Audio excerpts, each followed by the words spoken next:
Monica. Okay, Monica. Anyone else left? Yeah, he didn't do it.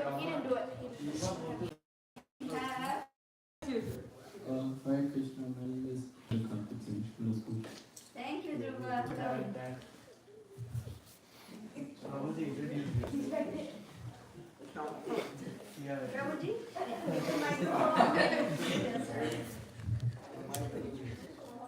Hare Krishna, Balaji. Balaji. It means Balaji. I didn't catch your name, Balaji. Balaji. And Prabhu? Hare Krishna, Manoji. Thank you all so much for coming. And we have Mataji over here. You know, share this in the live. My name is Mosami. Mosami. Come. Oh. Thank you, Mataji. Okay. So, I'll give you a brief intro. oh, okay. Yeah. Right. Thank you, Mataji, for all your association and devotees. Thanks for coming. I'll give you a brief introduction about Sridevi Mataji. Sridevi Mataji has met devotees in October 2001 at Penn State University, and her spiritual master is Holiness Chandramani Swami in November of that year. She got her first initiation in June 2006 and second May 2017. She has completed Bhakti Shastri from Mayapur Institute in 2018. Her main service is preaching, but she is also a qualified mental health professional and has been offering therapy to devotees since 2002. Very recently, after her relocation to India, she has resumed medical practice as a pediatrician and newborn care specialist. Sridevi Mataji is also a spiritual mentor to the younger members of the Offer God family in ISKCON. She recently won the Bhakti Counselor Award for her service of over 22 years as a mental health professional to devotees as a member of Grihastha Vision Team. Sridevi Mataji has been giving seminars and workshops on marriage, family relationships, etc. in USA, Europe and India. She regularly gives Srimad Bhagavatam classes in Mayapur where she now lives and serves. Thank you, Mataji, for your association. Over to you. Thank you, Kiran Prabhu and Revati. My dear god sister Revati is instrumental in bringing me to US. I was going to come up to Europe and go back to India. But she convinced me, no, you must come. I said, no. She said, yes. And that's how I'm here today. Thank you, Revati and Kiran. And so, I wanted to share with you Srila Prabhupada's vision. And Srila Prabhupada came to the United States on the order of his spiritual master. He came with nothing in his pocket. He knew no one. He had no money, he had no influence, no position, nobody whom he could connect with, and absolutely no idea where he was going to stay, what he was going to eat, how he was going to live. Now that's called bravery. And that's called allegiance to the order of the spiritual master. Because his spiritual master, our Param Guru, Srila Bhakti Siddhanta Saraswati Thakur Srila Prabhupada, had told him, you go to the Western countries and preach this message of Krishna consciousness. And who joined Srila Prabhupada? The hippies. The young people of America who had everything. They were sometimes children, sons and daughters of extremely wealthy Americans. They left their homes, they left their opulence and took to the streets searching for the absolute truth because they were unhappy, because material opulence or material things cannot bring real happiness to the soul. Because we are in a sense spiritual beings, it is only connection with spirituality that can make us fully, completely and totally happy. Why did the Americans leave their opulent homes? If they had everything, Americans should be the happiest people in the world, right? But they weren't. Frustrated, unhappy, seeking for something higher. They were looking for some genuine holy person to show them the way.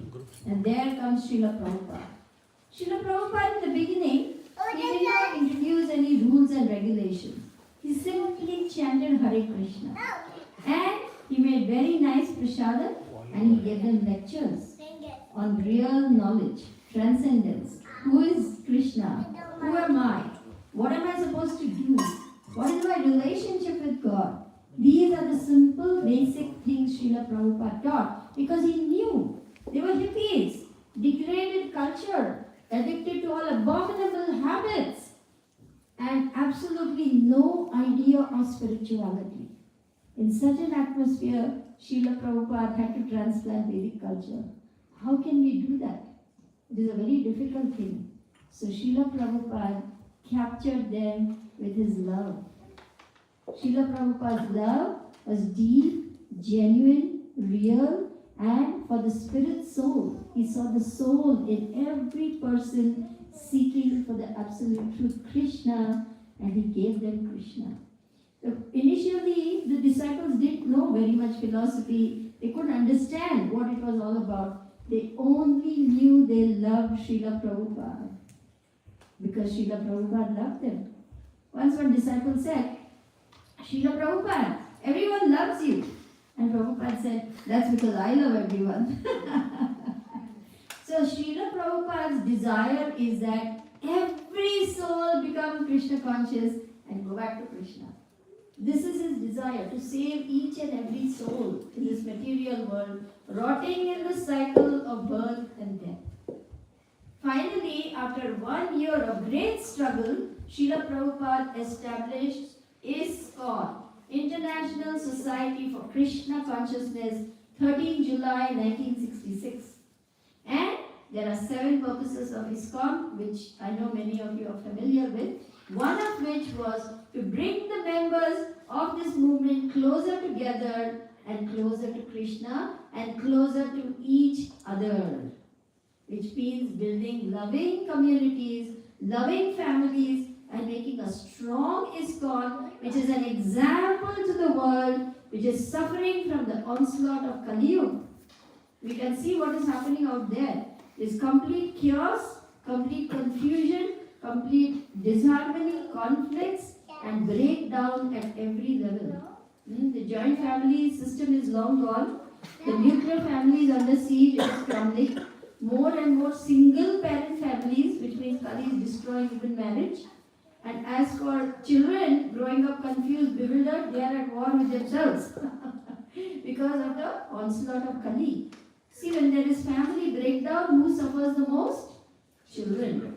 This is where Kali is attacking us. That is why we have to protect our families, our children, our relationships, and build loving communities so that we are protected and sheltered from the onslaught of Kali Yuga. Gadgets and tablets and iPods and iPads and iPhones and this and that are not going to give us love. Only another living human being can have loving exchanges.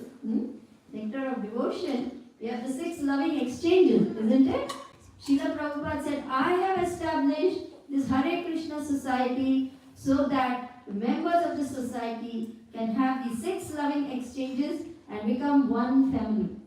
Prabhupada said, our society is like one big family where there is love and trust. Now this is the hard part because we are all coming into ISKCON from different backgrounds, different life experiences. Many of us have been very much hurt or exploited or manipulated or cheated or lied to. So we look at everybody with suspicion. What's in his mind? What's in her heart? Who knows what they want? Have to be careful. So these are the barriers that we need to break down within ourselves by becoming safe people ourselves and having association of other safe people. What's a safe person? He's a sadhu. He's saintly. He has Vaishnava qualities. He's kind and compassionate. He's caring and genuine. He's authentic in his dealings. He doesn't say one thing and do something else. That means you can count on him or her as a person of character. Srila Prabhupada said, this is a movement for building character, for building men and women of integrity, whom society can count on to do the right thing. Human life means doing good to others. And that reaches perfection in Krishna consciousness. You may say, oh, goodness means feeding the poor, housing the homeless, taking care of their medical bills. Yes, that is fine on the bodily level. But who is taking care of the soul? This is the only movement which is telling you you're not this body. Your spirit soul. Come back to Krishna. Don't take birth again and again and again. Go home, back to Krishna. Because that's where we came from. Which religion is teaching you this? Every other religion. We are not here to decry other religions or criticize them. But most other religions are simply good works. That means you do something good and you ask something from God. Prabhupada said, they say, give us our daily bread, but we say, Krishna, what do you want to eat? We are trying to make Krishna happy, isn't it? Because that's where our happiness is, in making Krishna happy.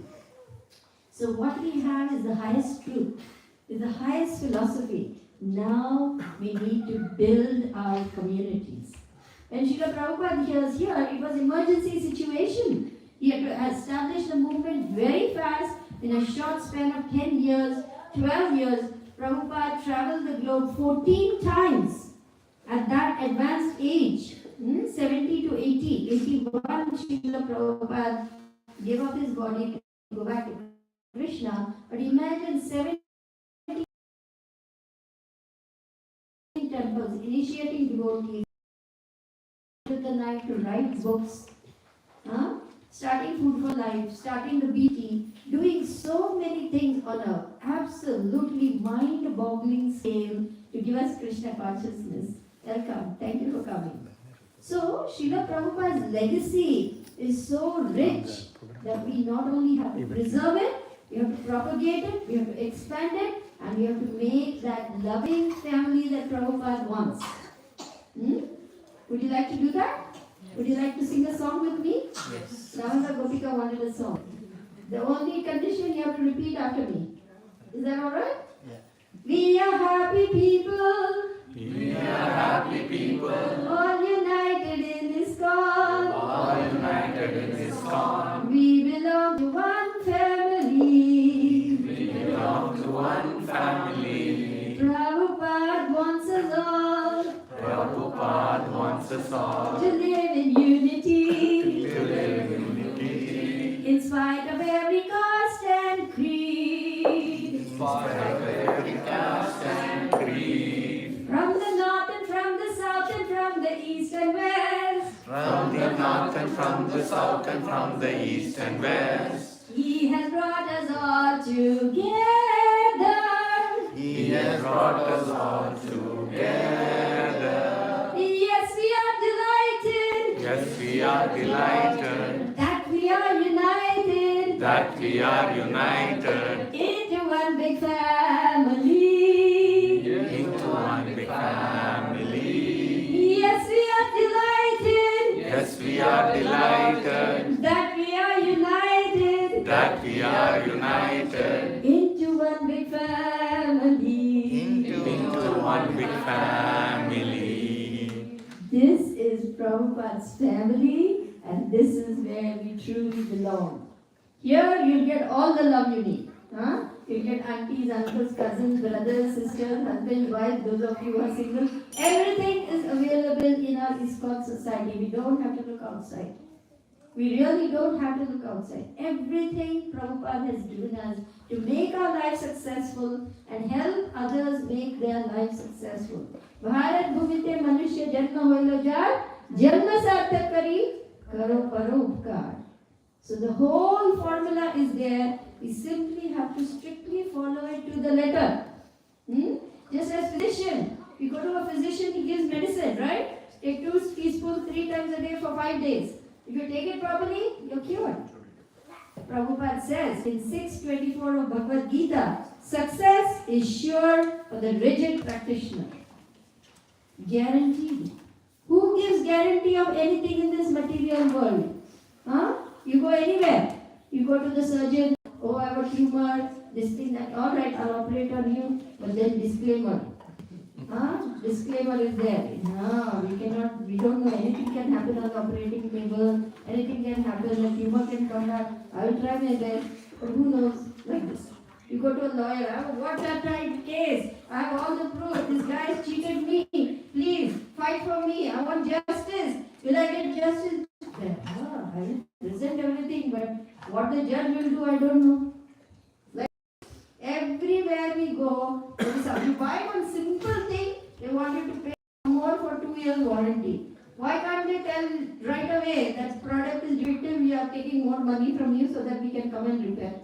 है कि नहीं? यही चल रहा है. Cheating is going on everywhere. But Prabhupada has come to give us the absolute truth, and you can see Krishna face to face. This is the success of Krishna consciousness. This is the purpose of human life. Nothing less than this. Don't settle for anything less than the best. Why should we? When Prabhupada has sacrificed everything to give us the best, why not go for the best? Huh? This is the purpose of human life, and that is why Prabhupada has made this ISKCON society, so that we can all help one another, encourage one another, uplift one another, enthuse one another, enliven one another, chastise one another, correct one another, because that's what love means. If I'm going off track, I'm not turning my rounds, I'm slipping away, she will tell me, what is this, Mataji? 3 days in a row, you have not shown up for japa call. Are you okay? Are you chanting? Right? That's what friends do, isn't it? They pull us back on track. Right? Sometimes I'm down, I will need help. Right? Similarly, in our ISKCON society, International Society for Krishna Consciousness, we need to build strong, loving relationships to go to the goal, Krishna Prema. Adav Shraddha, Sadhu Sangha, Bhajan Kriya, Anartha Nivritti, Nishtha, Ruchi, Asakti, Bhav, Prem. Long ways to go. Lot of mountain climbing to do. Isn't it? So we need help at every level. We have to help each other. It's a journey. So Mother Krishna Nandini, when she started the Vyasta Vision team, she came up with this motto: strong marriages, healthy marriages, happy families, strong ISKCON. Because guess what ISKCON 99% is made of? Vyastas. We have a small percentage of brahmacharis, vanaprastha, sannyasis, but the majority are grihasthas in grihastha ashram. Srila Prabhupada said, my Guru Maharaj made an army of sannyasis, but I am making an army of grihasthas. And he empowered his grihastha disciples to go and spread Krishna consciousness all over the world. Both husband and wife becoming a team and spreading Krishna consciousness. So this is Srila Prabhupada's gift to the world. This is Lord Chaitanya's gift to the world to make this ISKCON society. And we want now to have a strong, loving ISKCON, show an example to the world which is reeling under the onslaught of Kali. Srila Prabhupada said, this Krishna consciousness movement, historians will know, will save the world in its darkest hour. So it's very bleak out there already. So much darkness around. You must have recently heard of the Pahalgam tragedy. All this Hindu-Muslim business is all bodily concept of life, and fighting in the name of religion is not religion. Real religion teaches you to love one another, to love God. Then we can love one another. As parts and parcels of Krishna. Tu Hindu banega, na Musalman banega. Bhagwan Krishna ke aulad hai, bhakt banega. Right? We are Bhakta and Bhaktins. We are not Hindu, Muslim, Jain, Parsi, Sikh, American, Indian, man, woman, child, young, old. All these are bodily designations. Sarvopadi vinir muktam, tat paratvena nirmalam. Become clean of all these designations and come back to who you really are. Eternal, blissful, joyful child of God. That's your real nature. To be joyful is natural. It's natural to be joyful. It's natural to love Krishna, and that exists in the heart of every living entity. We simply have to uncover all those layers. Cheto Darpana Marjanam. How do we do that? Hare Krishna, Krishna Krishna, Hare Hare, Hare Rama.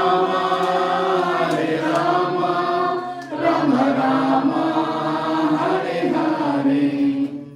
So, I have a series of PowerPoints. Now, I don't know, I'm not a technical person. So, somebody has to come and help me get this PowerPoint going.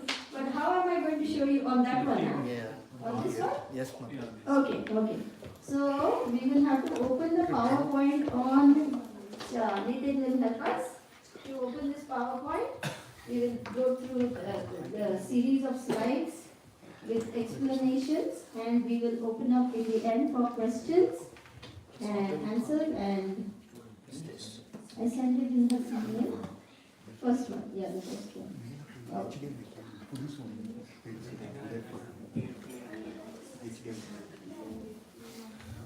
I'll get the HTML. Okay, can we do the slide? Yeah, I don't know the cable. Oh, he's bringing the cable. Meanwhile, we still have some new guests who came and whose names I don't know. So maybe you can real quick introduce yourself by telling your name and a little bit about yourself. Mataji, my name is Karthik. Karthik, Hare Krishna. I got into association with ISKCON in the last 3 years or so. I'm very familiar with Krishna, and all my family has we always have a lot of love for Krishna. So, around 8-9 years ago, when I was on a flight, somebody gave me Srila Prabhupada's Bhagavad Gita as it is. So Wow, it was. how lucky you are. I don't even remember who gave me, but I think then it all started. Very nice. Thank you. Karthik is very powerful. Son of Shiva. Skanda Karthik is very, very powerful warrior. So you become a spiritual warrior for Prabhupada now. See, Bharat Bhumite Manusya Janma Bhagaja Janma Sarthak Kali Paropkar. Srila Prabhupada said Indians already Krishna conscious from birth. Because India is the holy land. The land of spiritual knowledge. Punya Bhumi, Divya Bhumi. So already spiritual knowledge is there. Especially South Indians. Prabhupada stressed on that. Because all the great acharyas are coming from South India. Ramanujacharya, Madhvacharya, Vishnu Swami, Nimbarka Swami. All the great saints and sages are coming from South. Many, I'm not saying all. So therefore, India already is spiritual. South India has a very rich legacy of spirituality.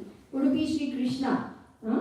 All these things are assets that we need to build on. And Prabhupada said, just one more step to become fully Krishna Bhakt. Very happy to have you, Skanda Prabhu. Karthik Prabhu. Hare Krishna. Anyone else new whom I didn't meet? Yes, way back there. Tell me your name. My name is Amrita. Hare Krishna. My name is Amrita. I'm in 5th grade. I'm 11. I go to primary preparatory. And I got associated because my mom and dad told me that. She's my daughter. Oh, Amrita. Very nice to have you, Amrita. Thank you for coming. It won't be this Delightful long. to have you. Hare Move it this Krishna. side. And that's your mom. Hare Krishna. What's your name? My name is Jayanti. Jayanti. I'm from Chennai. Chennai.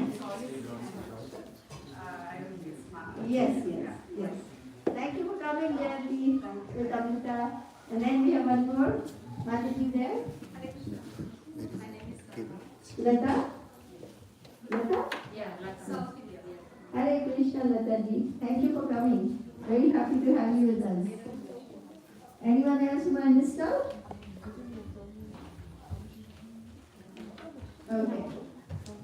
Okay, so building loving Vaishnava relationships. Yeah, can you-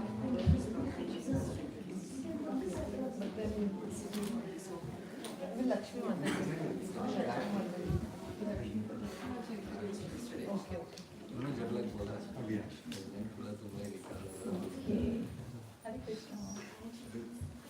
Now we have to give me the. Yeah, there you go.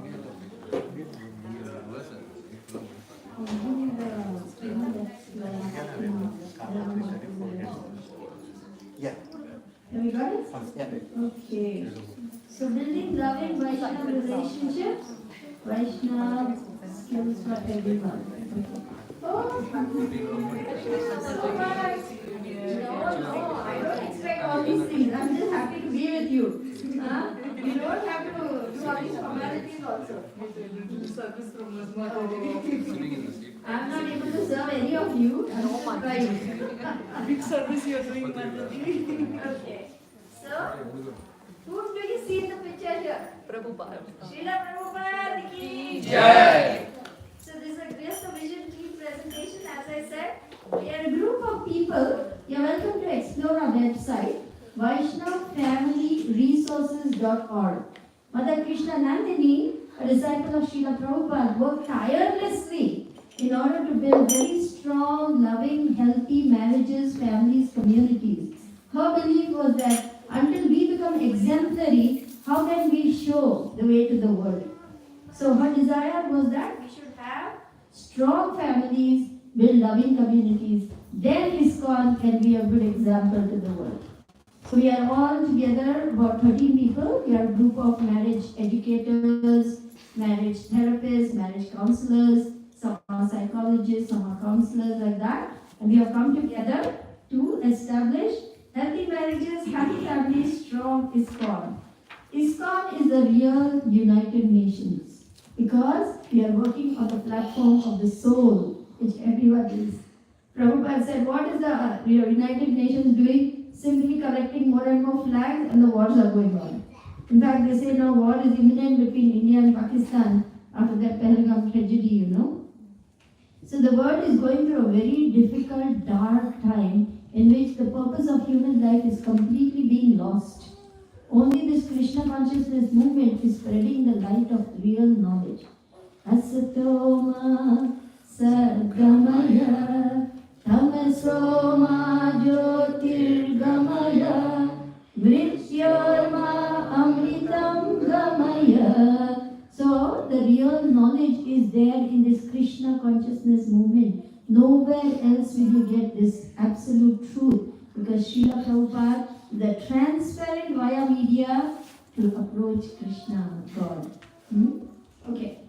We must build loving relationship in the community we are placed in. Before we get into anything, I want to stress how important it is to chant your rounds. Srila Prabhupada said, if you have $100 in your pocket, all your $10 problems are solved. Right? And what is that $100? Quality chanting. Waking up early in the morning and chanting good quality rounds. Hare Krishna, Krishna Krishna, Hare Hare, Hare Rama, Rama Rama, Hare Hare. This is the strong foundation on which everything else is built. We can't get away with this. We cannot hope to do many other things but neglect our sadhana because it's like building a house on weak foundation. All of you, when you go looking for a house, you look for a strong, sturdy house that is built with strong foundation, right? This is the foundation of our Krishna consciousness. Strong sadhana. Keep your sadhana strong. This is the first thing I want to say. Why? Because from this point, then everything else comes properly. Everything falls into place properly. We must not neglect our sadhana because that is like putting down strong roots. A tree will not shake in the storm if it has strong roots.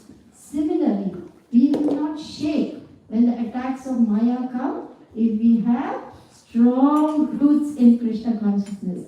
Those strong roots are good sadhana, good quality rounds, quality reading, and strictly following our spiritual master's instructions. These are the only 3 things we have to do. Everything else will come automatically as a result of this. Guru's mercy is so strong. Mukam karoti vachalam pangum langayate girim yat kripa tamaham vande Shri Gurun Indatarinam. What is the meaning of this? By the mercy of the spiritual master, a blind man can see stars, a dumb man can sing eloquent poetry, and a lame man can climb mountains. Miracles happen when we follow Guru Maharaj. So never have any doubts about this. In fact, one who has unflinching faith in the spiritual master and Krishna, all the Vedic imports are revealed in the heart. This is the power of Guru. He can give you Krishna. So simply by following Guru and his orders, chanting the holy name, our life can become successful. We can go back home in this very lifetime. Haribol! Because of Srila Prabhupada's mercy, it has become possible. How merciful is Prabhupada? Prabhupada said, I have the key to the back door. I will let you come in. But for that, you must follow Prabhupada. Is that good? Okay. So, if I'm saying that all you need is chanting, then why we are doing this seminar? I can sit at home and chant my rounds, right? I can read the books, right? I can do my DT worship, right? Then why we need all this sadhu sangha? Why we need to come together like this? Can anyone tell me? Devotee association. Haribol! Because we get power, we get strength from devotee association. Just like you see birds when they are flying in a flock. How strongly they are able to fly. Every bird has to flap its wings. It has to do the work. But it is getting power from the other bird. Similarly, by coming together like this, we are getting power from each other. We are getting strength to go on in bhakti. Sadhu Sangha, Sarva Shastra Koi, Navamatra Sadhu Sangha, Sarva Siddhi Hoy. All perfection by Sadhu Sangha. So coming together is one thing we should not miss out on. This is our tonic. This is our booster dose. At least every week coming together like this, doing Kirtan, hearing Krishna Katha, Krishna Puja, Krishna Kirtan, Krishna Katha, Krishna Prasada. 4 legs of the table. Provided by Bhanu, Prabhu, Vishnu Priya, Padma Priya, and their 2 kids. Today. Very nice program. So, we need to water the Bhakti Lata beach. That is the Hare Krishna Mahamantra. But at the same time, we should be pulling out the weeds, which means removing our anarthas, removing the suspicion, mistrust, uncooperative spirit, I am better than everyone else, ego problems. All these things are neophyte level of functioning. Kanishta Adhikari.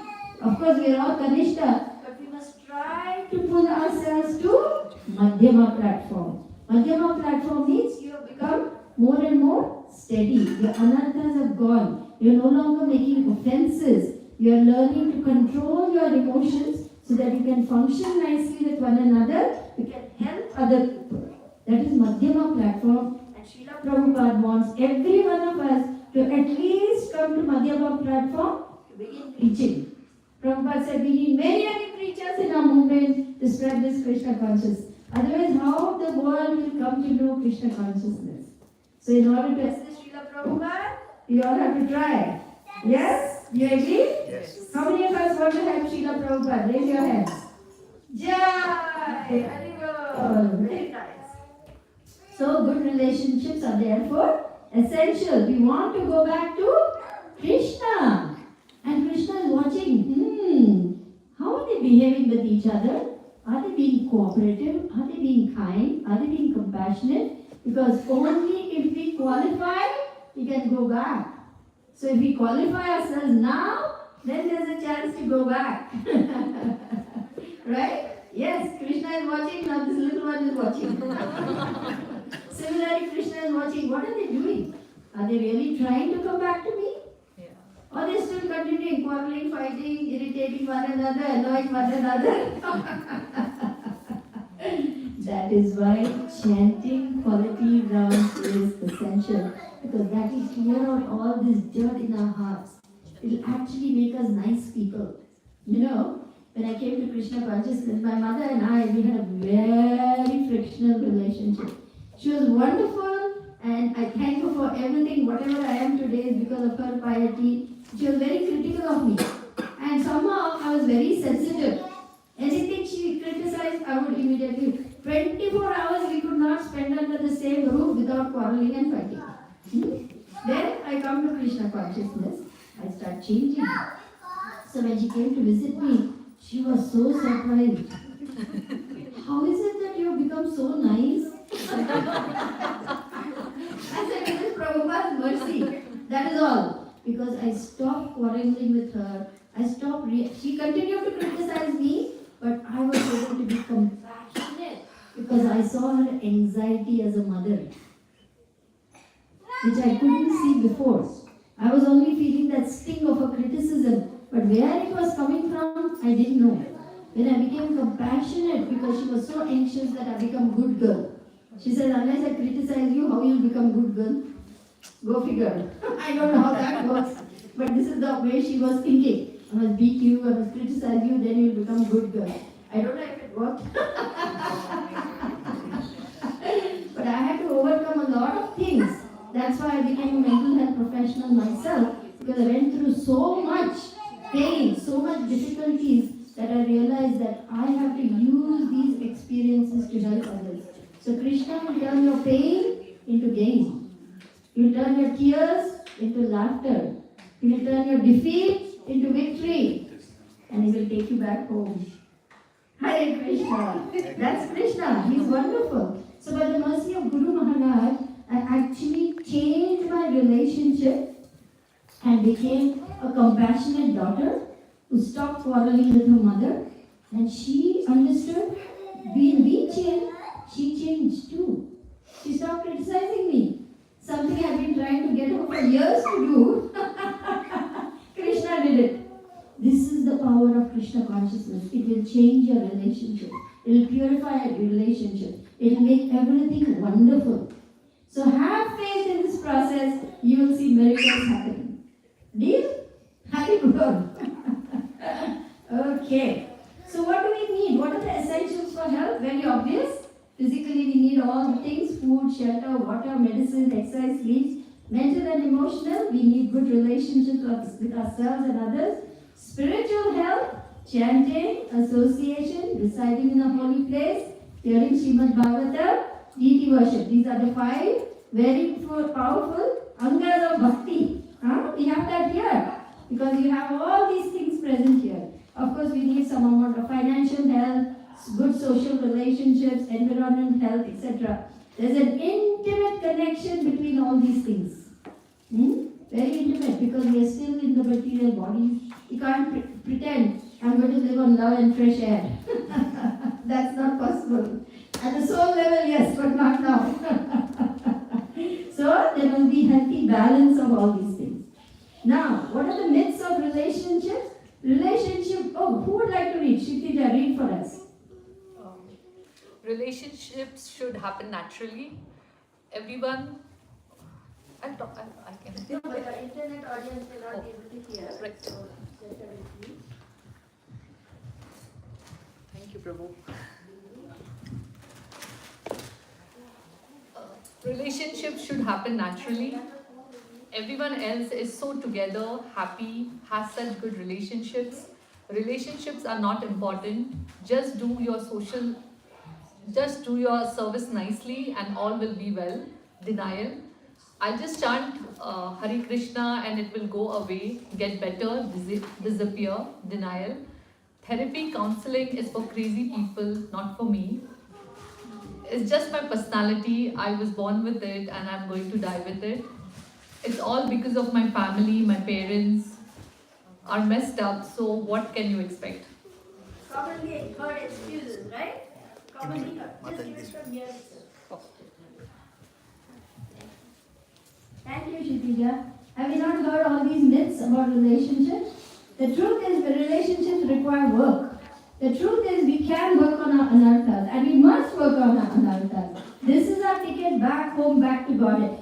Guys, we have won the lottery. Lord Chaitanya comes once in 1000 Kali Yuga cycles, and he's the most merciful avatar. You have hit the jackpot here. We should not lose this chance. We should try our level best to go back home, because Lord Chaitanya is very merciful. He's picking up the lowest of the low, and without making any demands, he's giving you the highest of the high. So you must take full advantage of this. Hare Krishna, Krishna Krishna, Hare Hare,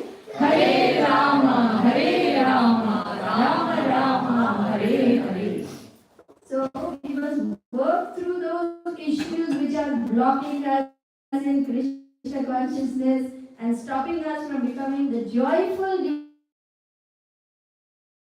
Look inward, we must do that introspection, and Guru or Krishna will help us. He will help all those things. Okay. What does mental and emotional health depend on? Who are we with the most all the time? Ourselves, our mind. The mind is a rascal, it's a non-devotee. Srila Bhakti Siddhanta Saraswati Maharaj says, your mind is a non-devotee because it has brought you again and again into this material world. Remember, we change bodies, but it is the same mind that is accompanying us life after life after life after life after life. So we really need to do the work here. We need to clean up all the mess here. Right? Yeah. So, again, briefly, our mental and emotional health depends on self. It also depends on others. That means the environment we are in. That is why Sadhu Sangha is so healing, so powerful, so purifying, and so uplifting, because it is on the transcendental platform where devotional service is taking place. So this is the best possible way to keep your mental health, or even to get your mental health back on track, by taking advantage of this Hare Krishna movement. So the soul has only two major needs: to love and to be loved. Because this is the nature of the soul. His Holiness Sachinandan Maharaj says there are only two needs of the soul: to love and to be loved. That's all. So in other words, we only need Krishna. So 6 loving exchanges between Vaishnavas. Jayanti, you want to read for us? Please come.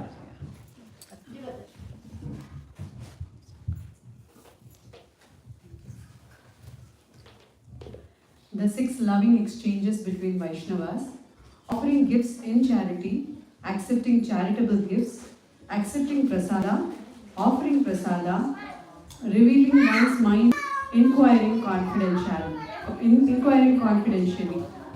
Hare Krishna. So the first 4 are very easy for us. By now we have got the hang of all that. What is difficult is revealing one's mind in confidence and inquiring confidentially. This is where trust. We need to trust the people we are confiding in, and they must be trustworthy. If they're going to blab our business all over the place, finish. That's the last time we speak to them, right? So they must be real sadhus. They must be genuine, mature people in Krishna consciousness who have had some life experiences and who are wise. Not judgmental, non-judgmental, very compassionate, very kind. They must be people persons so that they can understand and they can help us. Thank you, Jayanti. So, in general, of course, all this comes from Shastra ultimately, but there's a book called The 5 Love Languages by Dr. Gary Chapman, and there he says, we all express love differently. We all have a different love language. Some of us are very verbal, we like to say sweet things. Some of us are very silent, we like to show our love through acts of service. Generally, men are like that. Women are more verbal, men show by acts of service. Acts of love. Touch of love. Some people are very affectionate. They'll come and hug you. They'll all those things. And others, don't touch me. I don't like all this touchy, huggy business. Gifts of love. Some people like to give you gifts, and some people really value quality time spent together. For them, it's more meaningful if you sit with them and spend half an hour talking with them, looking at them in the eyes, having no distractions, cell phone turned off, not keep looking here and there. For them, that is very valuable. Again, generally, I'm not saying it's always true, generally women like to have quality time. That's why they complain. Oh, he's working all the time, he doesn't spend time with me. And he said, I'm doing all this for you. Okay, so let's talk a little bit of language of love. Generally speaking, I will complain that I'm not getting enough of the language I like to speak love in. Supposing I'm very verbal, I like to say sweet things, and say my partner is a very silent person and say he doesn't love me.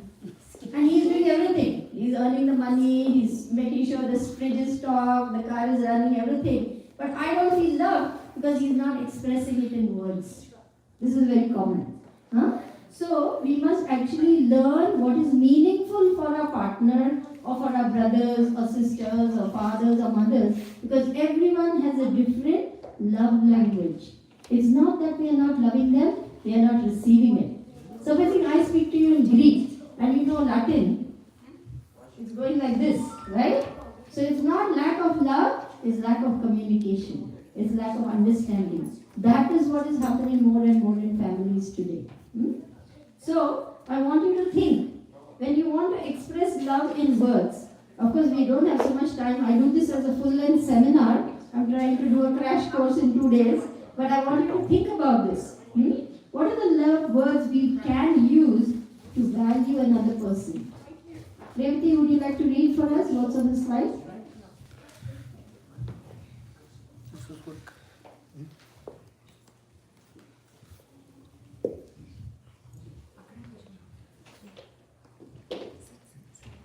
Language of love words. I value, I appreciate, I like, Now it was. I love, I admire, I respect, I look up to, I adore, more examples. Anybody would like to tell me any more words that could show appreciation, love, respect, whatever you, what do you think? What do you think you can use to express your love in the form of words? I understand. I understand. Very good. I care. I care. Beautiful. I'll do better.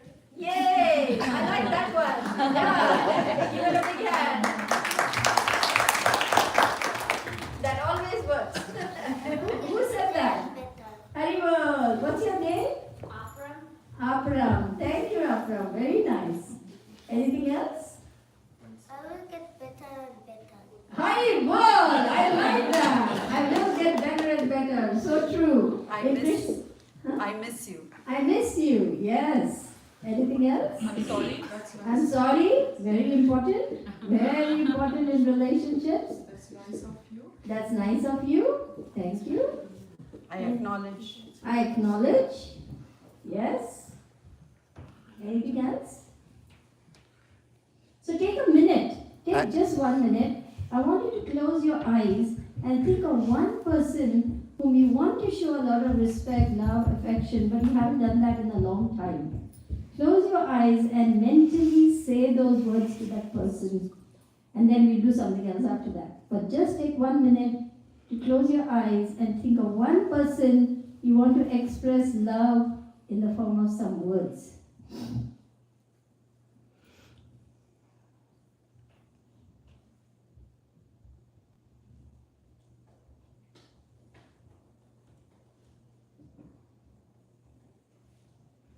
Okay.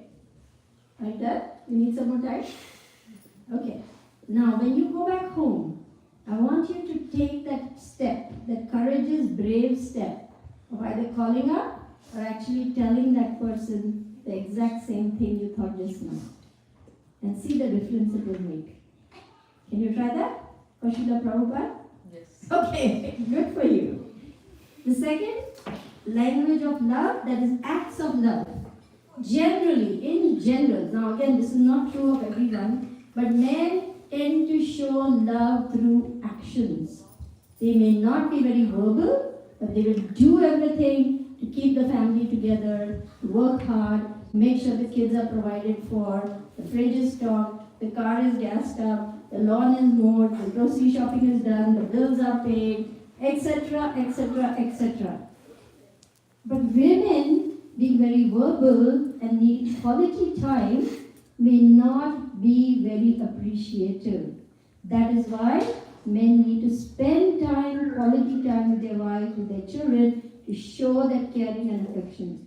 Similarly, she needs to understand his world, how difficult it is today to earn money, how hard he has to work to provide for them, and become more appreciative of him, so that he feels valued and loved. Remember, men get energized by the women in their life. So when a woman is positive, appreciative, enthusiastic, supportive, he gets more energy to please her and to do things conducive for the marriage. So this is something men and women need to learn to talk each other's love language. Okay, so what are other examples of acts of love? Can someone share? Giving gifts. Giving gifts. That comes actually as the third love language. But it's okay, yeah, you can consider it an act of love. Yes? Taking care of kids. Taking care of kids, so that she does the Vaishnavi Sangha. Yes? What else? Just being quiet to hear and understand what others are saying. Okay, that is quality time spent together. I'm talking about actual act. Something that you do physically to show your love. Helping with the Chores. Washing the dishes, doing the laundry, getting the groceries, right? Yeah, those are different acts of love. Again, I want you to take a minute to close your eyes and think of something you can do, actually do for someone you love, which you have not done in a long time. I wish I had pen and pad and paper so you could write down these things, but make a mental note somewhere, because I want you to do them and enrich your relationships.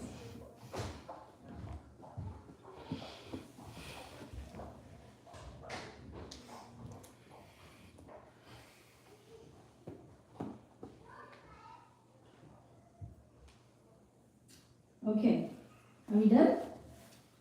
Can we move to the next slide? Okay. So, like this, I want you to talk about the touch of love. Some children are very much affectionate and therefore they need more hugs. They need more, lovey-dovey things. And some children are not. Similarly, when we grow up, we carry on those traits. So I have a niece, I'm a very affectionate person. I like to hug, I like to kiss, I like to rub you, and I like to give squeezes and all. So my sister, when her child was born and she was a little grown up, she told me, my child doesn't like all those things, okay? Don't do all that. Because she will get annoyed with you. So I had to learn how not to annoy her and to express my love by buying her storybooks, by buying her, Power Day and this and that, because she didn't like that kind of love language.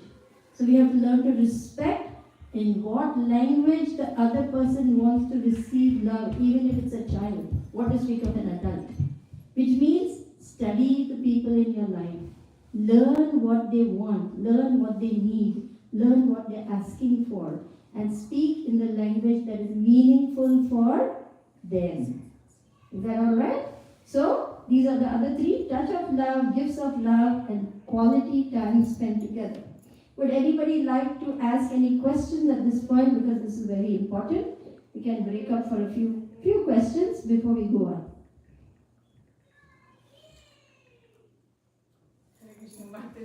Yes. This is a genuine problem. He's retired, so we are both at home. And I listen to a lot of lectures, online the whole day. My ears are plugged in. And there was a time, initially when I was totally switched off from my husband, and he said, "Where are you?" So then of course he found a solution. He started listening to books, online. So now he is in his world and I am in my world. And so how do I deal with a practical problem like this? See, both of you are at Vanaprastha age anyway.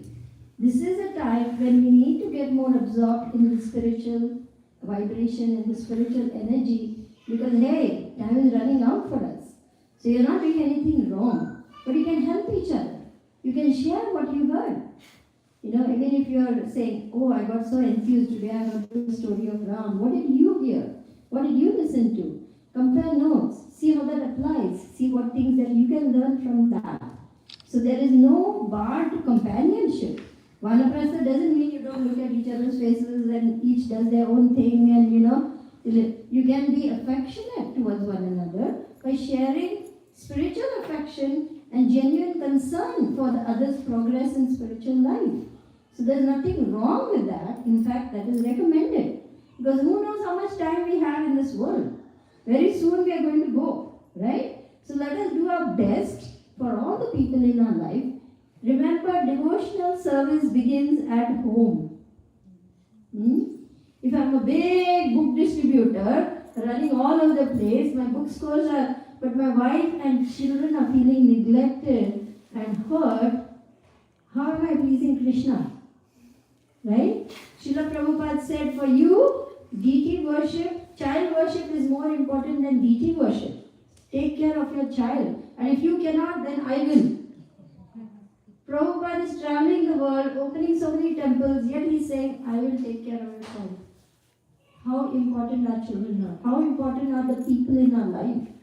Bhakti Tirtha Maharaj, we'll talk about this tomorrow. He says, please note that the people you are with may likely be the very people with whom you will give up your body also. So better learn to have good relationships. Because if I fry everyone, who will come and chant Hare Krishna when I'm leaving my body?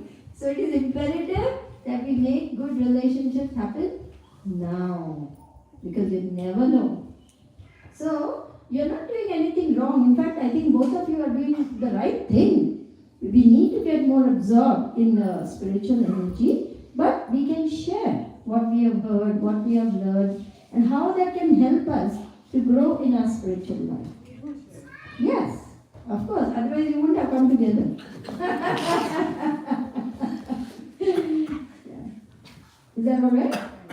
Thank you. Thank you very much. Yes.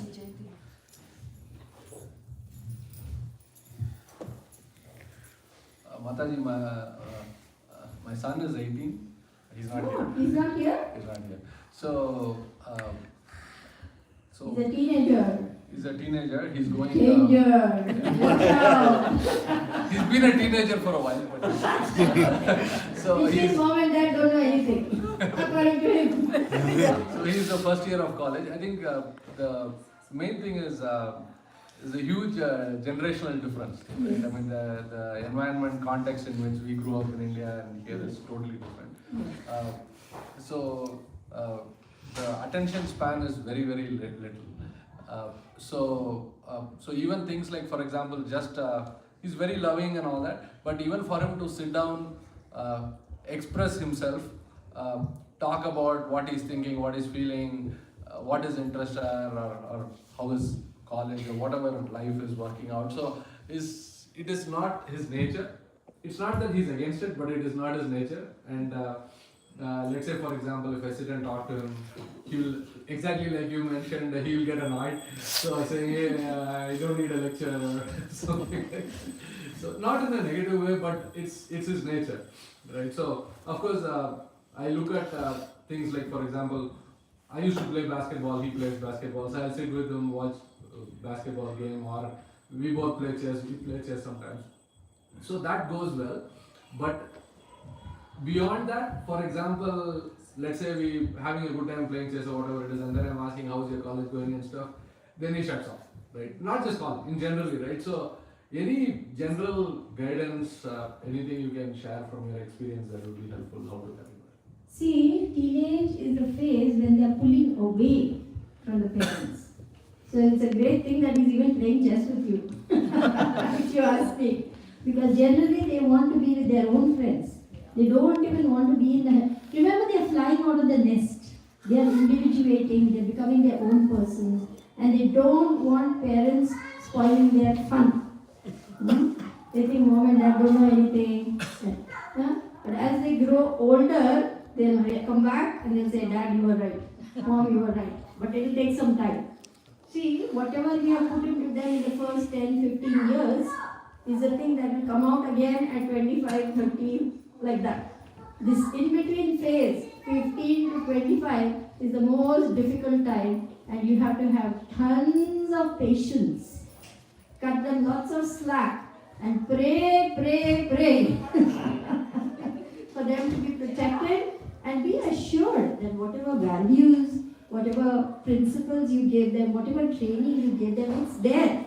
They are not going to go see, the fruit doesn't fall very far from the tree. So whatever sanskar you have given them, it's not going to go away. They are going to experiment, they are going to test the limits, they are going to try so many things. But that is why you have to be very clear in your expectations. Keep it simple, keep it minimal. Curfew time is this much is all the pocket money you are going to get. No doing this, no doing that. Explain things clearly. In this home, as long as you are under your care, these are the values by which we live. Please respect them. They will respect you if you say things clearly, gently and firmly. Don't think that in the name of, oh, he's a teenager, we should allow him to run riot or do anything, which I'm sure you understand and you're doing. But set the rules so that expectations are very clear. And don't worry if he doesn't open up. He may not want to. In general, if you're having good relationship within a community, they will prefer to go and talk to some other uncle, auntie, this one, that one. They won't talk to their own mommy and daddy. They'll go and find some auntie, uncle, grandmother, grandfather. So be thankful that you are in the company of Vaishnav, so they will get good advice. This is again another reason to protect our children, because they have not grown up in Indian culture, they are growing up in American culture. It is a very dicey situation for them because there's so much coming. And our teachings are completely different.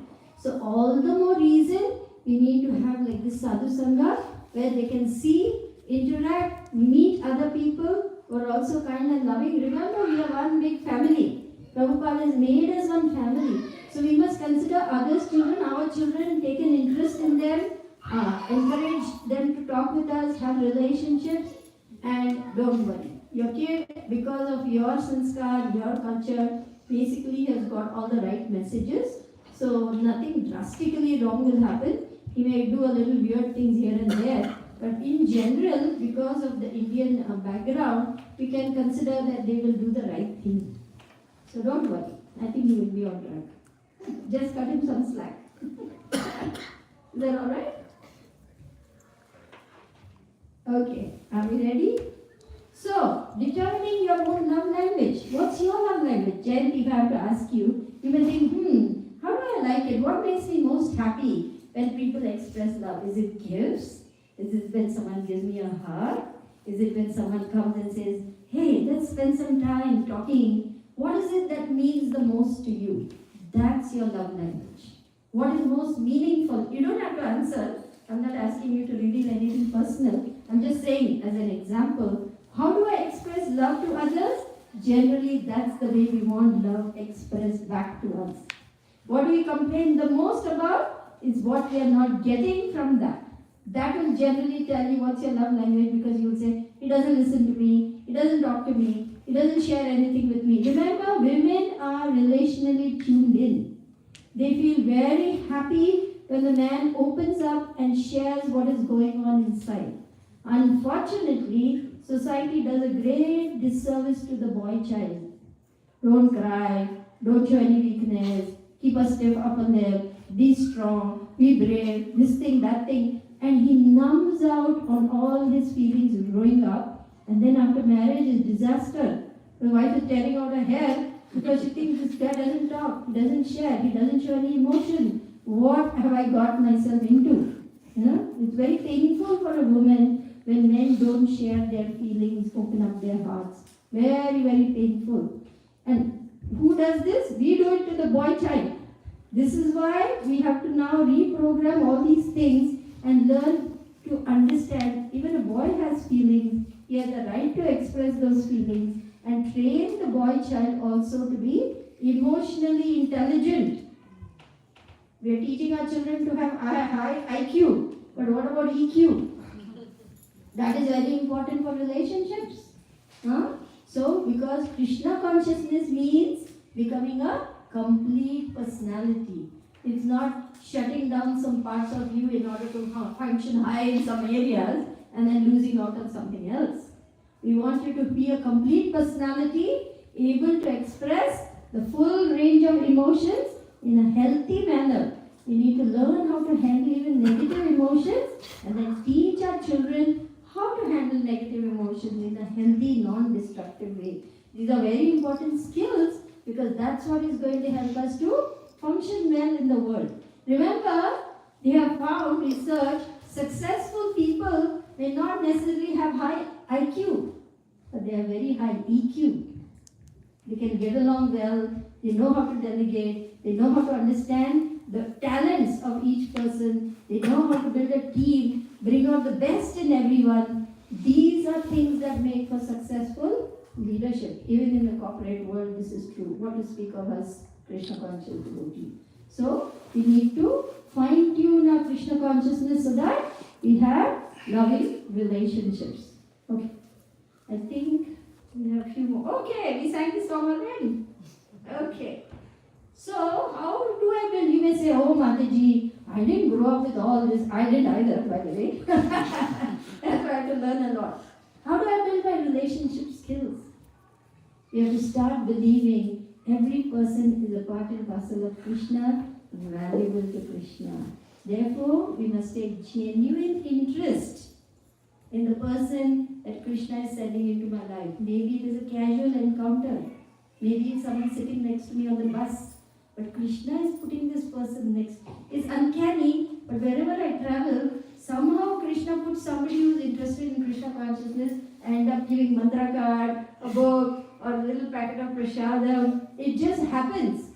Why? Because I have this deep desire to spread Krishna consciousness. So Krishna, understanding my desire, somehow he puts those. So similarly, you may be on a train, on a bus, on a metro, or just driving, whatever, in the gas station and the grocery store, and someone seeing that you're a kind person, seeing the Vaishnava tilak, they want to open up and talk with you. At that time, we must think, Krishna is sending this person. This soul needs something. Let me share Krishna.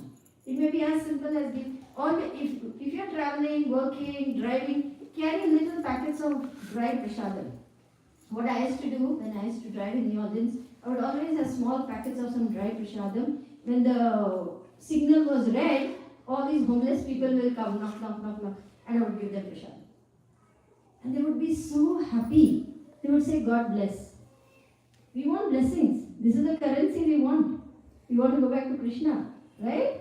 So, try to place yourself in a situation where you can always give Krishna in some shape or form, even if it's just being kind to that person, because who knows what they are going through. We are so fortunate, we are so lucky, but others may not. So we have to pull everybody on board Jaladuta ship, right? And sometimes it may simply be by being kind to another person. People need our help. Okay, so we must have genuine interest, communication, your non-verbal is as important. How is your body language?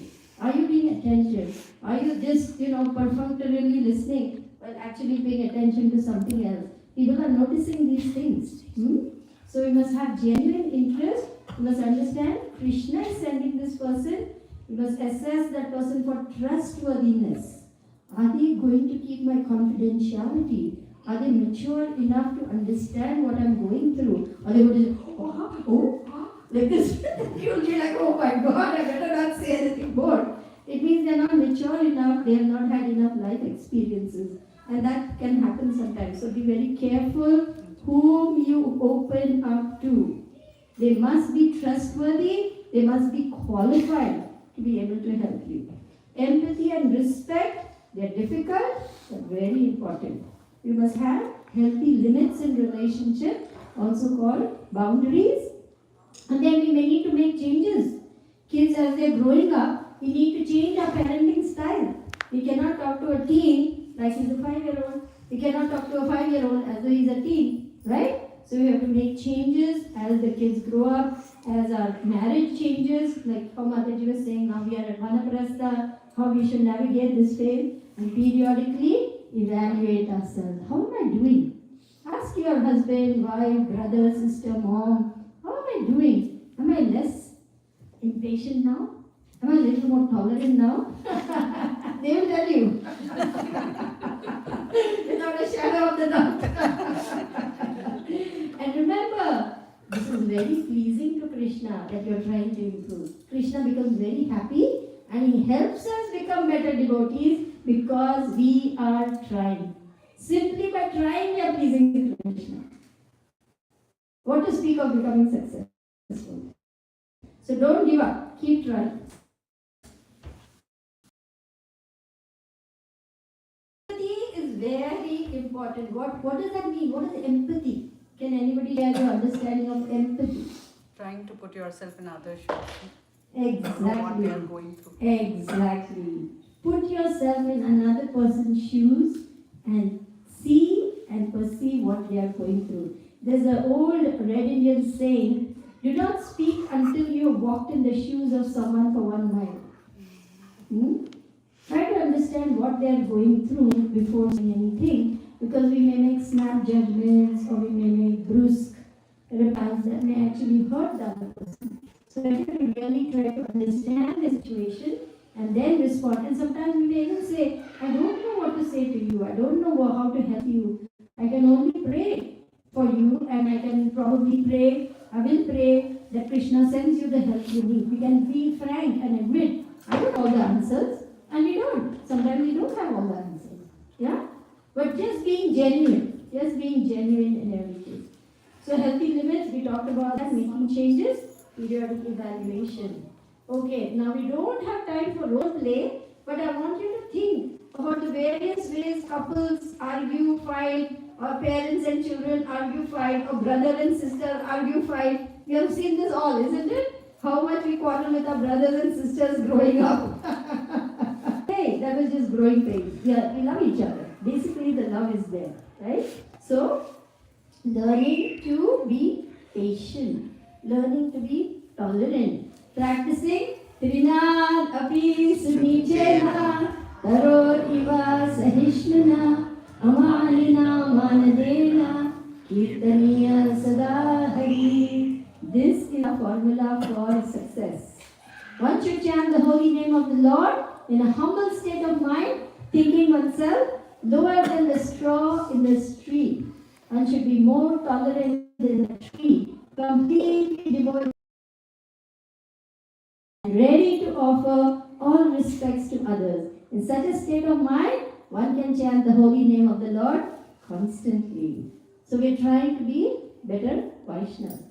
Once, Swami Maharaj, I said, see, husband and wife, there's so many quarrels, you go back and forth, say so many nasty things. Does it all cancel out? I said something nasty, you said something nasty. And Maharaj was very sternly and saying, we're trying to be nice Vaishnavas. So it doesn't cancel out. What he was trying to say is, don't think just because someone's your husband or someone very close, you can misbehave, say anything you like, because Krishna is watching you. And that person is also a Vaishnava, very dear to Krishna. Huh? We can be very nice with all outsiders, but at home how we are? Right? We are most challenged in our relationships at home. And Krishna wants us to be nice at home. Devotional service begins at home. Yes. So we have 10 tips for respect and appreciation. I made an acronym for you, Prana. Because our loved ones are our Prana. They are our life, right? Practice respect and appreciation. Restore by healing and forgiveness. Be aware of one's own challenges. Nurture growth in yourself and others. And accept that it takes time, patience, and determination. Deva, develop an attitude of gratitude. Keep a gratitude journal. Write down all the things and people we have to be annoyance because they're training us to become Krishna conscious. It's diamond, the friction makes you shine more.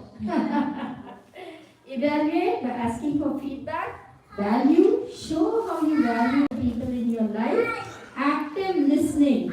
Listen with your heart, not just with your ears. Try to understand the feelings behind those words. Remember, it takes time to understand another. And when you listen, you reflect back to the person, you summarize what they said. You say, is this correct? Have I understood you correctly? Don't put your own take on it first. First try to understand what they're saying. When you reflect back, they'll say, yes, you got it. They will open up more. And remember, women feel better when they open up and share. After they've had a nice long chat, then they're fighting. So giving them that gift of just listening will go a long way to strengthen your relationship. Promoting loving interactions, healing and forgiveness. Because we have not got savvy in our relationship, we will hurt people. And we will receive hurt from others. So what to do? Restore healing. We need to, just as a cut or bruise requires healing, we need to address this by doing the forgiveness work. When the heart hurts, there's lingering pain, which leads to chronic stress, fatigue, poor health, poor consciousness, no joy or bliss. You become negative, you start avoiding people, you go into loneliness, depression, fall away. Or you may remain in Krishna consciousness, but you'll be one unhappy bloke. That's not nice. We want you to be happy. What's the most wonderful advertisement for a good business? Happy customers. What's the most wonderful advertisement for Hare Krishna movement? Happy devotees. Happy devotees! Hare You said it! So we want all of you to become very blissful and very happy. So the whole world rubs its hands and says, what's with these Hare Krishnas? What makes them so happy? I want to become like that! Yes? Yes, that's what we want. Okay, conflict resolution. Why do we need to do this? When the conflicts are there, it creates disharmony, negativity. We need to resolve conflicts quickly so that everybody becomes peaceful and in harmony. It creates better synergy, better communication, better awareness, better interaction, and actually you grow closer. Research has found that couples who resolve conflicts successfully actually grow stronger, grow closer, and grow better. They bond more because they have overcome that challenge. They have come to a new level of understanding with each other.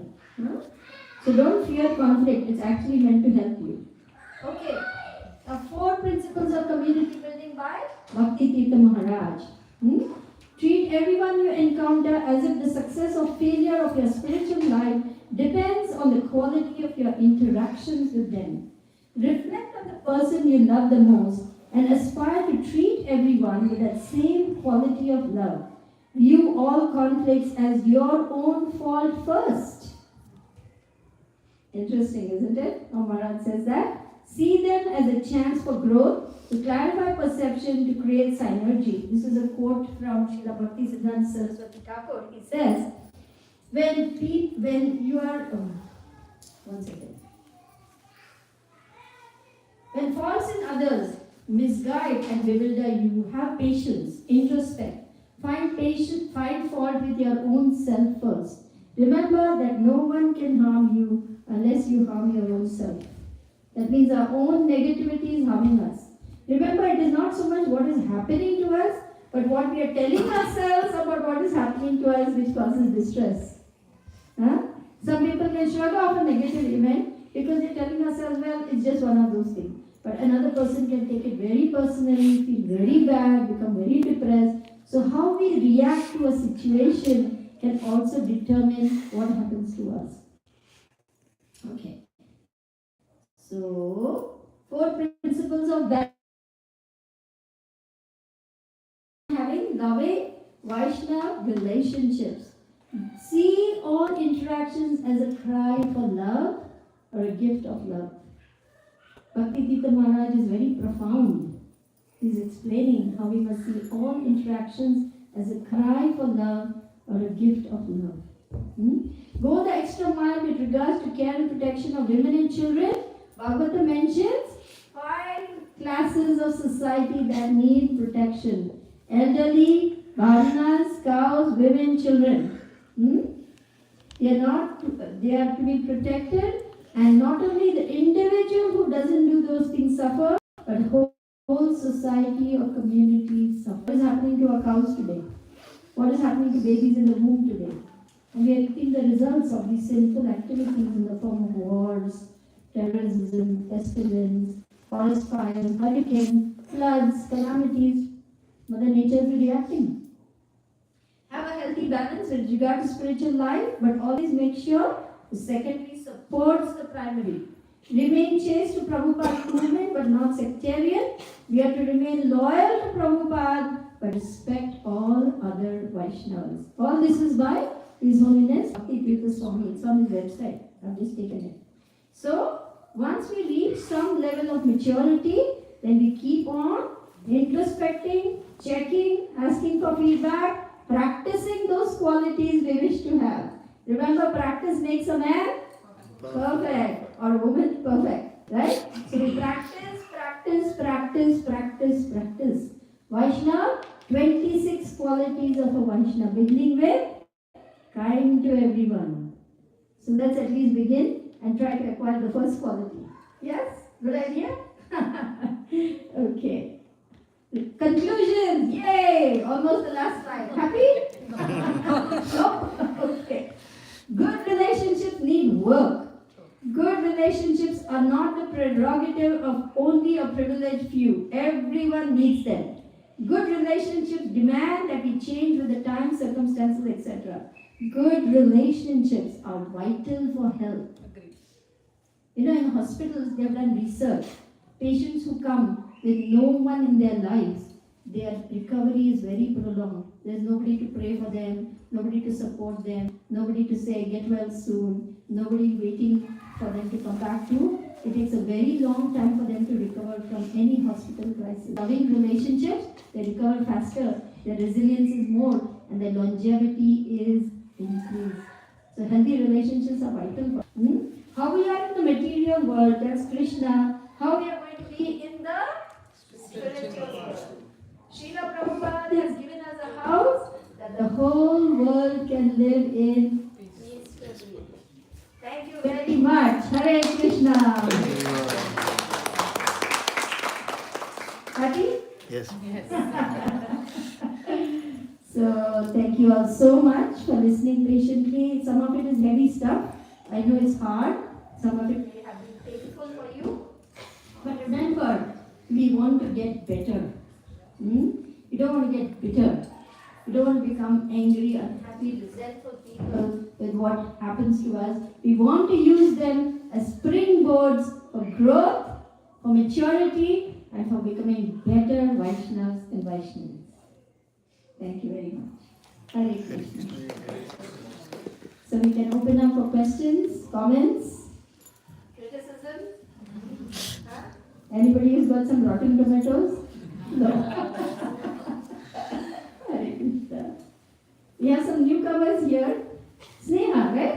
Geeta. No, Geeta. Sorry. Yeah. Go ahead, Geeta. In one of the previous slides, I saw the word forgiveness. How do you forgive someone? If the act is very bad, the worst I can say, how do you forgive someone? It's the tough thing, right? Yes. It's not that easy. Not so easy. Forgiveness is one of the most difficult things to do, especially when the hurt is very deep. When the hurt goes very deep, it's very hard to forgive. But let me tell you why we need to forgive. It's for our own selves. When we don't forgive, it is as though we are reliving that trauma over and over and over again. That person did it to us one time, but by holding on to it, we are doing it to ourselves many, many times over and over again because it's sitting in the mind and heart and troubling us constantly. When we say, I forgive, something wonderful happens. You're releasing yourself from that pain and trauma. You're putting it in the hands of Krishna to take revenge or do whatever. We want to take revenge. Initially, we want to get even. We want to avenge that hurt, pain, whatever it is. But that is not what God's way. Even the Bible says, forgive your enemies 7 times 77. When Jesus was asked, how many times should I forgive the person who has hurt me? He said, 7 times, he asked. He said, 77 times 7. Forgiveness is the way for us to overcome even the deepest hurt because it sets us free. It is the smartest thing to do, even though the most difficult, because now you're telling your abuser or whoever hurt you, you no longer have power over me. I have power over my life. I am not going to be a victim, I'm going to be a victor. For example, I say to myself, let's forgive. How can I do that? If I say to my mind, it won't listen, right? So there are steps for forgiveness. It is not just saying, but actually praying from your heart to give you to Krishna, to give you that spirit of forgiveness where you say, I am not going to try to get even. I am no longer going to allow this situation to keep hurting me again and again. I give all this up into your hands, Krishna. You decide what the person should receive or not receive. I take myself out of the scene. I no longer want to be caught in this trauma cycle. It requires work. It may require some training for you to keep practicing this and saying it, because it just won't happen like that. There are steps we need to take in order to bring that spirit of forgiveness in us. Praying to Krishna, chanting the holy name, genuinely saying, I do not want to be re-traumatized by this situation by keeping this person in my head and heart anymore. All those are the steps you will need to take to overcome. You may need therapy also, depending on how deep it is. We all may sometimes need it. I got a lot of therapy because I had a lot of abuse happened to me. I was a very shy child and I was extremely sensitive. Anybody could make me cry, so I was bullied mercilessly. I was a crybaby. You know, the best thing for a bully is a crybaby, right? So finished. I was bullied I went through a lot. I went through many things. Now I realize Krishna put me through those experiences so that I can be a compassionate therapist. So I had to do a lot of forgiveness work in order to heal myself. But that was encouraged during my PhD program, because our professor said, if you don't heal yourself and make peace with what has happened, how can you help others? So I had to get a lot of therapy to heal from all that. So depending on how deep it is, you may sometimes need to get help. Hare Krishna. Thank you so much. Thank you, Deeta. Nice question.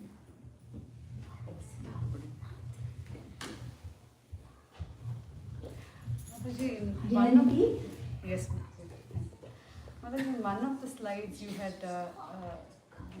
mentioned that chanting will not actually help.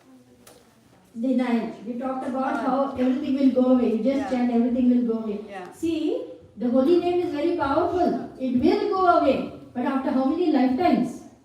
If we only focus on watering, but we are not pulling out the weeds, that's not a very wise way to go about things. So, while we are chanting the holy names, we also need to get help. Supposing you have fever, if you have complete faith like Bhakti Siddhanta Saraswati Maharaj, you chant the holy names, yes, you will be cured. But that requires a very exalted level of chanting. So, you will go to doctor to get medicine. If you have a fracture, you will go to the orthopedic surgeon and get a cast. Similarly, when we are experiencing something which is very painful for the heart and mind, we may have to consult a therapist. What's wrong with that? Right? So getting adjunct help. Chanting is the most important. That we must do. But getting some extra help. You may not have to speak to a professional. You can speak to your mentor. You can speak to your Shiksha Guru. You can write to trusted senior devotees. Somebody who will give you good advice. That will help in removing. See, Anartha Nivritti will need help from others. We can't do it alone. That is why we need mentors. That is why we need Shiksha Gurus in ISKCON. We have the mentorship system to guide you through this phase of Anartha Nivritti. And your mentor will tell you, this is very deep, this is very difficult, it goes back to childhood trauma, better get professional help. If it's something small, they can help you with that. So we need to have a circle of devotees who are very trustworthy for... Yes, we need mentors to help us in ISKCON. Get connected to mentors. I hope everyone has a mentor here already. How many don't have mentors? Oh, you definitely need to plug in. You need to plug in so that you have a wise, loving, kind, compassionate, mature person to help you through all those storms, all the anarthas, and bring you to a higher level of Krishna consciousness. That is essential in Krishna consciousness. You must be connected to mentors. Otherwise it's very difficult. You can't do it alone. Yes? Thank you. Thank you. Hare Krishna. I have. Yes, please take the microphone. Tell me your name again. Hemant Mataji. Hemant. Hare Krishna Hemant. Mataji, kind, you said to be kind, right? Hold that microphone. You said to be kind with everyone. So I can be kind with our devotees, I can be kind with parents, with spouse, with children. So how can we be kind with not like-minded people? How to develop that nature to be kind with everyone like I see like in Bhagavad Gita also I read like the heart of the we should be kind with the heart of the dog also. Right? Yes, So, we must be Krishna is- kind even to our enemy. It Yeah. is said like that. These are all very exalted qualities. It will take time to get there. We cannot expect to suddenly jump to the platform of Uttam Adhikar, right? Because we are sadhakas. We are simply trying. So it will take some time to reach that point where you see every person as part and parcel of Krishna, and even if they are annoying us, irritating us, driving us nuts, we can still say this has nothing to do with the real him. This is a shadow of him. His real self is pure spirit soul, and he is part and parcel of Krishna. So therefore, I must be kind to him. That will take time. So in the beginning, we must be careful not to make offenses. You are perfectly at liberty to operate in a situation so that you are with like-minded people. You can work nicely, you can serve nicely, you can grow. But you will see that you yourself are becoming more calm around irritating people. You are becoming more patient with others. Then you may be able to handle those who are not like-minded. But don't push yourself to do something when you are not ready and then make offenses. You understand? So go step by step. And wait for Krishna to mature you so that you can handle even those who are not like-minded with kindness and compassion by seeing them as part and parcel of Krishna. It's not easy. It will take maturity. But don't worry, you will get there. Thanks. Hare Krishna. Anything else? Oh, there's a question from Zoom. Oh, yes. Okay, please go ahead, Suma. You can ask your question. I'll put the microphone close to you. Maybe.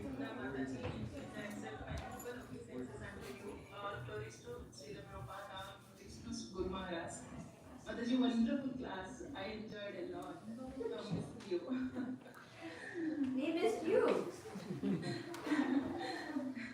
Thank you, Mataji. Mataji, I have one question. My Prabhu asked me today morning, I don't have an answer. I said, I'll ask senior devotees and I'll give you the answer. The question is here, Mataji. We have four sampradayas that came from Krishna, right? So, one of the sampradaya that my mother followed, that she is into Sri Sampradaya. That time when she was following as Sadhava, we did not, as the childs there in day, they did not face much difficulty. His mother used to follow that and she don't eat outside food, nothing like that. But they don't feel many rules are there or much difficulty to follow Sri Sampradaya. Now the question is, why in Gaudiya Math Sampradaya have so many rules that we are facing difficulty to follow, or maybe this age of Kali we are facing difficulty, or in this environment we facing difficulty. What is the difference between Gaudiya Math Sampradaya and Sri Sampradaya?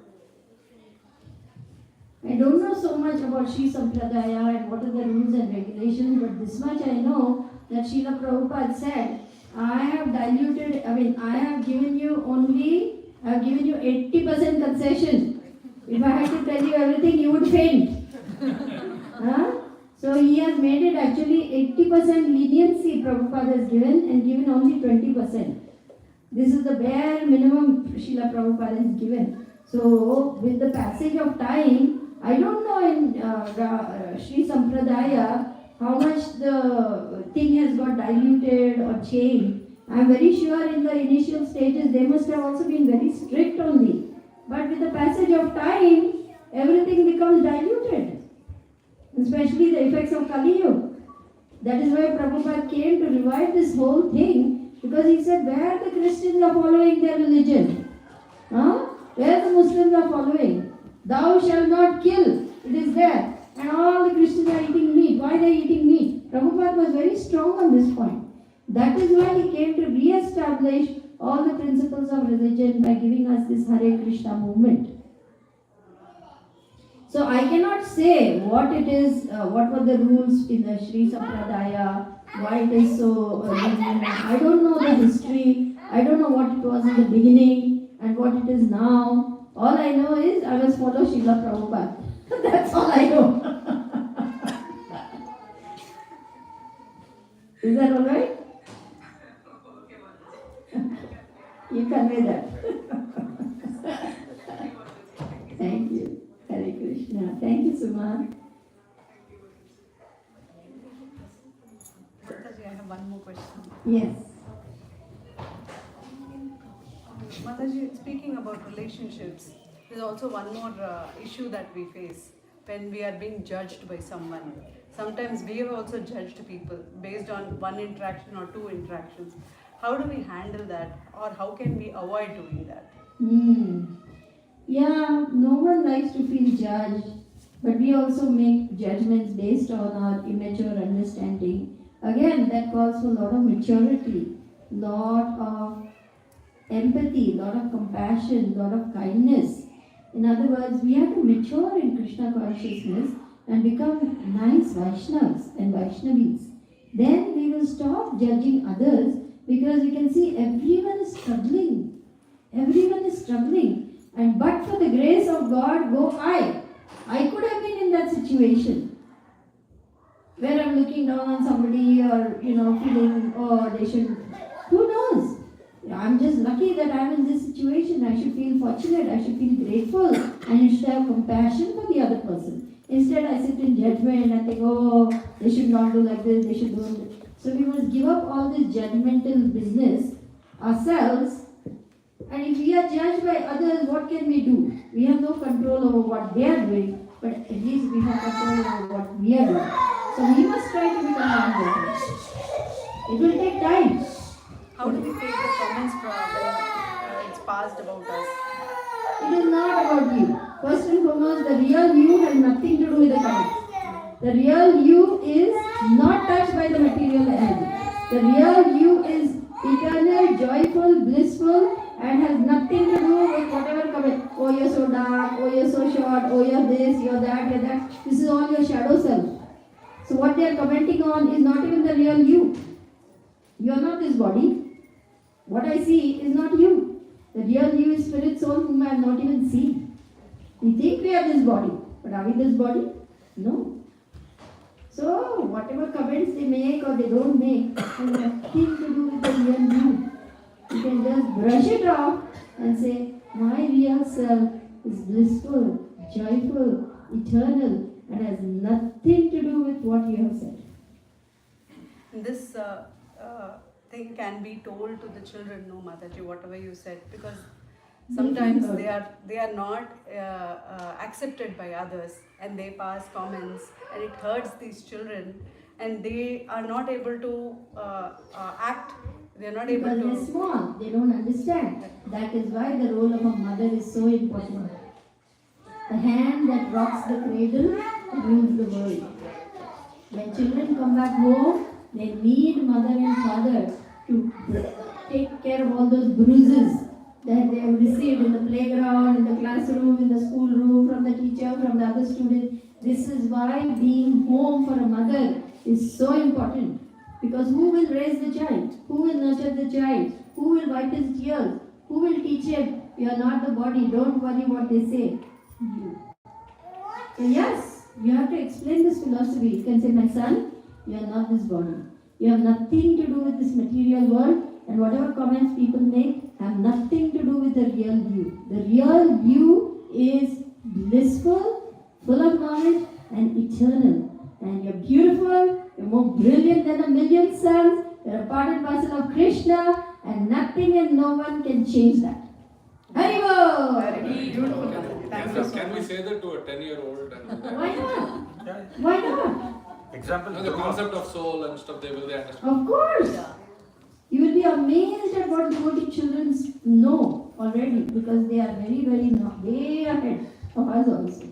Yeah? Example is Dhruva. Speak the philosophy. Train them from the very beginning. Prahlad Maharaj heard everything in the womb. What to speak of 10-year-old? In fact, our mothers must become so conscientious of the grave role that they are playing, that right from even before conception, Garbhadhan Samskar, a noble saintly soul to come. I will take nice care of you. I will help you advance in bhakti. This is the way the soul should be invited after getting permission of spiritual master to go in for conception. Then from the time of conception, child should be hearing constant sound vibration in the home going on. Hare Krishna, Krishna Krishna, Hare Hare, Hare Rama, Rama Rama, Hare Hare. Our young mothers have a very important role to play because they have to bring these saintly, godly souls into our movement to change the world. It begins from the beginning. Now, I didn't know all these things when I was a mother. I came to Krishna consciousness very late. My daughter was already grown up. But I'm praying that the third generation, her children will have the advantage that whatever we learned, we can pass on. I couldn't do all these things for her. I couldn't, because I didn't know. But at least I can try to influence the next generation. And maybe Prabhupada will be happy with me for that. Maybe. Thank you. Thank you. I just had a follow-up question to the lady behind me about... Tell me your name, sweetie. Apram. Apram, okay. It's actually Apram Par. Apram? Par. Like Par. Tere Leela Apram Par. Apram Par, okay. So the follow-up question to her, I have two questions. If you are hurt in a situation, but you've forgiven yourself for the way you were or the way things acted out, and you've moved on, or you've talked to yourself to how to move on, and you're doing better, but you're forced to be in that situation again and again, how do you keep recovering from that? Because you're forced to be in the situation that you're saying, I don't want to be in. No. You should be very careful. You should take guidance and advice. You are not here to be abused. You are not here to be used, manipulated, cheated, exploited, etc. You have to take guidance from other people, and you may have to get out of toxic situations which are not good for you physically, mentally, emotionally, financially, spiritually, etc. So forgiveness can happen if it's a one-off thing. But when repeated transgressions are taking place, when there's habitual, chronic abuse happening, that is not to be just overlooked. No. We don't say that you should keep suffering. Abuse is a mental illness. It is a sickness that needs to be treated because it won't get better. Just by tolerating, it will get worse. So we don't want our young mothers, young fathers, anyone to be abused. Nobody should be abused. So you must take, every situation is unique, and you must get guidance of seniors. And you're The saying to GBC build has boundaries. taken a zero tolerance policy for domestic violence and abuse. If you go on the website, there's a complete list of all the things, what is to be done, what is not to be done, what advice to get. There's a complete policy on abuse. So nobody should be abused. Nowadays, even the men are getting abused by aggressive, violent women. I've had 2-3 patients come to me saying, I'm experiencing violence in the home. Yeah, intimate partner violence is now going way out of control. And many people, regardless of socio-economic background, are suffering silently, and we don't want that these things continue. It is not right. I'm not talking about physical violence, I'm talking about mentally. Yeah, emotional and verbal abuse, mental abuse is also abuse. Verbal abuse sometimes can be so hurtful, so stinging, and leave so many scars on the mind, especially for a small child, destroying their self-esteem, setting them up for, being abused by their future partners, because intergenerational violence of that nature continues to the next generation. It's a very, very deep thing. Therefore, the GBC has taken a very strong stand and saying, no, our kids, women, children, elderly, nobody should be abused. So I wanted to share something with everybody because it's something that an elder shared with me to help me with these situations. They say when you wake up first thing in the morning, you need to thank God that you woke up. You opened your eyes. The second is you have to say, I am happy. I am at peace. I'm a powerful soul. Put your thoughts into positive energy first thing when you wake up. Don't wake up, look at your phones. Don't wake up and say, I should have done this, should have done this. wake up with positive thoughts. And I try to teach that to my child as well. The other question is, and I think all of us go through this, all of us are working parents, both the moms and the dads. We forget each other. It's natural because we start focusing on the child. How do you, I don't want to say fall back in love, but how do you go back to that honeymoon phase again? Like, how do you revive that again? When you know your priority is a child, you put yourself, you want to put your partner also on that same pedestal, but it's hard because you're trying to spend time with your child, and now you gotta work out, now you gotta go to work, now you gotta cook, now you gotta clean. It's our daily routine. How do we revive that honeymoon phase again? Go live in a farm community. It's not going to happen in the city. Forget it. The children are suffering so much.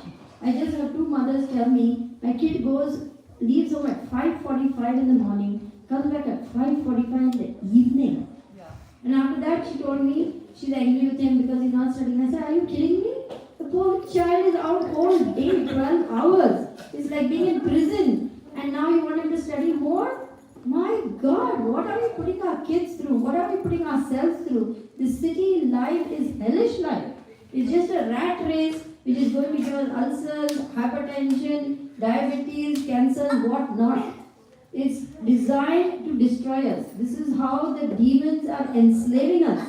I just spoke 2 days on Devi Varnashram farm communities describing the hellish life the city life is creating for us and how it is daily putting your life at risk by getting into a car, driving to the... Every day you are exposing yourself to the real danger of a drunk hitting you and being finished on it. Yes or no? Yes. Yes or no? You're putting your life and limb at risk just to get roti, kapda, makan that God will give you through Mother Nature if you have enough faith and follow Prabhupada's instructions and depend on Krishna to provide the things we need, because everything is there in Mother Nature.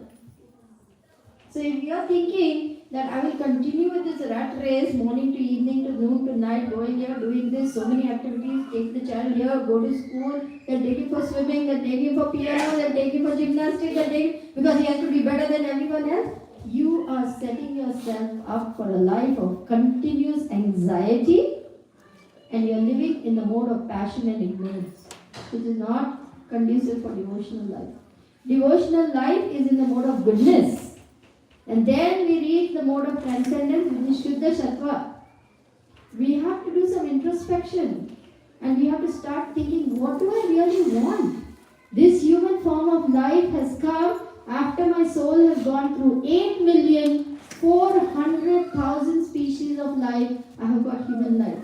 My soul has been in the body of an ant, cockroach, lizard, snake, bird, fish, whale, tiger. Now I have got human life. Now I can get out of the cycle of birth and death. How do I want to use the time given to me? What do I really want? If we want to become Krishna conscious, we will make choices to become Krishna conscious. If we want to remember Krishna at the time of death, go back to Krishna, we will try to follow Srila Prabhupada. But if we think other things, like, remember, our material life will always try to present allurements to make us think, I have to do this, I have to get this, I have to go there. This is how material energy is designed, to keep you bewildered, confused, mesmerized, hypnotized. That is why we need associations, to remind us of the real purpose of human life, to remind us that we are not meant to be rat racers. We are meant to be Krishna conscious. Prabhupada said, this is the movement which will save the world, because this is exactly what the demons want, to destroy us. And how much are they taxing us? The taxes are going to increase more. They don't just want some of your money, they want all of your money. And they will progressively tax us to death. The time will come when devotees will flee for the mountains and live in caves, simply because the government will become so tyrannical. Food is going to become more and more scarce. We will not have milk anymore because you would have killed all the cows. We will not have sugar, we will not have grains. Fruit will become so inedible, that it will be just a big seed covered by thin skin, no pulp. Trees will become short, man will become short, lifespan will decrease. They will come when we will have only flesh foods because they would have destroyed Mother Earth. Do you want to hang around? Do you want to take birth again and again and wait to see what happens? We want to go back as quickly as possible. It may mean making some life changes, but that you will actually thank yourself you did that because that's your chance to go back to Krishna. Think about it. It's serious. I know it may be unsettling to hear, but there is no other way. We have to plug out of the rat race if we want to become Krishna conscious and lead a simple life. Simple living, high Krishna conscious thinking. This worldly energy has got you thinking, no, I need this, I need that, but you don't. We really don't. Have you heard of Srikakulam, Kurmagram? That's a village of devotees, no electricity, no internet, and they're doing just fine. They're doing better than us. Yes, ma'am. Have you been there? No. See the children, how they are laughing, playing, joyful, running in the fields, milking mother cow, living a joyful life without cell phones. Not addicted to cell phones. Can we do without the cell phone in the city? We can. We need it for everything. This is how they have us hooked into the system. If you are here, you have no choice. That is why Prabhupada said, make farm communities and save the children, save ourselves. For this reason. It's destroying us. You know how many people, young 40s, are getting cancers because of this polluted food, polluted environment? Very difficult life we are leading. We are skating on thin ice. Any moment, anything can happen. This is the lifestyle we are living in. Do we want to live like this? Think about it. I know 2 days of Devi Varnashram seminar you had enough. But I cannot help but say it because I'm so concerned about you. I'm so concerned about your children. I'm a pediatrician and I see what is happening in the world. I see what havoc is being created by Kali, destroying our kids, destroying our life, destroying our relationship, destroying our health. Ultimately, what are we doing all this for? Why we are doing all the things we are doing? Think about it. It's very serious. Have you got Krishna's way natural living? Yes. I would like everyone to at least think and after thinking, bye. Yes, daily drops of nectar. This is Chandramauli Maharaj's daily drops of nectar on all his travels, his spiritual realizations. As he moves from place to place, Maharaj writes down beautiful transcendental thoughts and realizations which are very purifying to read, even just reading one every day. And this is actually talking about what I just spoke. All Srila Prabhupada's compilations on Devi Varnashram farm communities. And why this is our future. If we need to have decent food to eat, we're going to have to grow it because what they're giving is poison food. If you want decent water, you have to move to a place which is still unpolluted and dig those wells because there's going to be more plastic than fish in the ocean by 2050. The pollution is horrendous. Toxic waste is burdening Mother Earth. More and more petroleum products which are non-biodegradable are polluting the planet. Which intelligent species destroys its own habitat? But we are doing that. Why? Because profit is the motive at any cost. Drill, get the oil, get the this, get the that.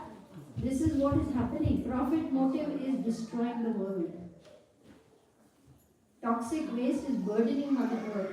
What is the quality of life we are going to give our children if we don't do the right thing? Think about that. So this is a book I encourage everyone. It's only 80 pages. It's only $5. Yeah. Please purchase this book. This will give you all the answers. Maybe my speech is not good enough, but here's everything that Prabhupada has said. But Mataji, aren't you a physician? Don't you have a routine? Don't you have a regular daily cycle? Do you live on a farm? I lived on a farm for 15 years. Thankfully, by Krishna's mercy, I was never part of the rat race. Thankfully, I was lucky in that sense that I was a medical doctor and I practiced for 10 years in India. And in the course of my practice, I saw so many mental health problems that I wanted to learn how to help parents. And that brought me to the United States to do my PhD in marriage and family therapy. I'm a licensed mental health professional. And I met devotees. Once I met devotees, my whole life changed. And I realized that to be happy, we need to become spiritual.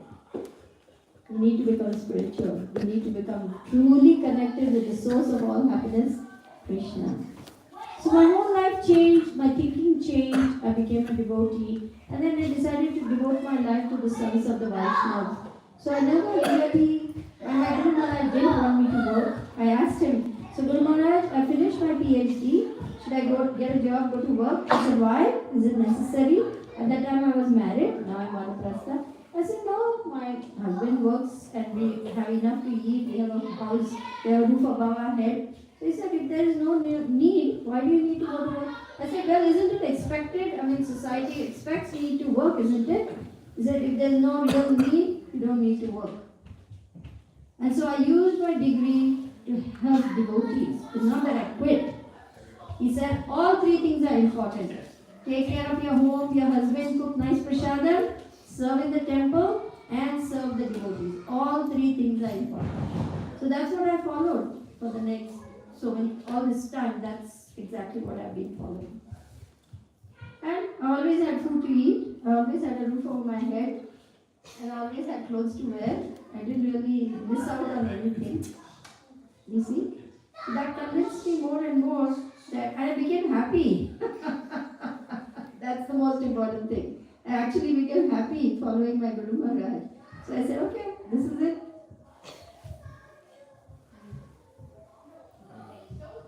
Yes, Prabhu? Your name, please? Sharad. Sharad Prabhu. Hare Krishna. Hare Krishna. Mataji, just no question, just wanted to make a short comment. Even when we look at the process, like I have to get this, I have to get that, I'm going to motivate myself, I'm going to tell myself I'm a positive person every morning. Like, in my thought process, one has to be a little careful because even in this, I'm hearing quite a lot of I. When we talk about forgiveness, when you forgive somebody, it dissolves your ego. And when your ego and that I gets dissolved, it becomes easier to surrender and it becomes easier to become devoted. So I just wanted to kind of, say that one more time, that when you talked about forgiveness and how you're doing it for yourself, I feel like it dissolves that I.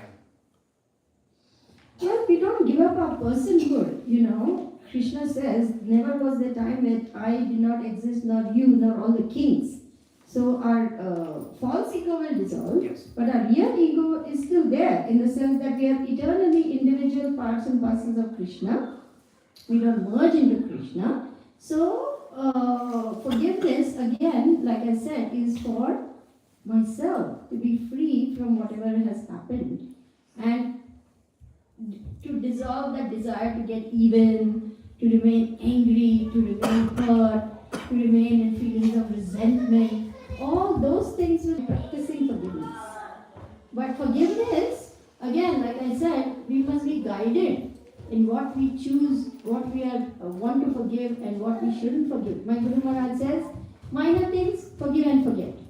The second is, forgive, but don't forget, because it can happen to you again and again. You don't want that. Third is, remove yourself from that toxic situation or that toxic people. It could be a toxic boss, it could be a toxic mother, it could be a toxic brother, it could be anyone in our close circle of people. Sometimes we need to distance ourselves because it's harmful for us to be in that environment. So it all depends. And again, we need guidance before we make those decisions. We don't snap relationships just like that. We need to think things through We need to be guided properly so that we are not having regrets later on. Oh, I should have given it another chance, or I should have, we don't want that shoulda, woulda, coulda happen to us, right? So, yes, it's going to, see, relationships are never easy, especially in Kali Yuga. They're very challenging, very difficult. But like I said, two diamonds, when there's friction, they will shine more. So as a couple works their way through difficulties, they actually shine more. They resolve their conflicts, they go closer. Research has shown that couples who work through their challenges, they actually become closer. They bond more, they become stronger, they become more successful because success breeds success. Hey, we face this together, a health crisis of a child or a financial crisis. If we face this together and came out strong, we can face more difficult things and still remain. So it gives you a feeling of confidence in yourself, your partner, and the institute you have married. Because remember, Krishna is the third partner. He's helping you. So prayer, prayerfulness, guidance of wise, spiritually mature elders, that's what we need in our Krishna conscious life. Is that alright? Thank you. Nice question. Lalita Agni Mataji wants to say something. The children has something to present after the system. Oh, okay. So we want to have a nice, let's finish with the question. Thank you. No questions. Any other comments? Any other? Kiran Prabhu, you want to say something? Very nice class, Mataji. Really so informative, I think so beautifully explained, I think. Are you sure? Yeah. Thank you very much. No one is thrown Thank you very much. Really glad to have you. How can we contact you one-to-one? You can contact me on my email. I can give you my email, Dr. Lakshmi, which is my legal name, DRLAKSHMI, that's my name, _2000@yahoo.com. That's the best because I'm not so good at other things. I'm an old-fashioned person. Sevanand Chaitanya Prabhu wants to say something? If it's done, then I will thank you. Okay.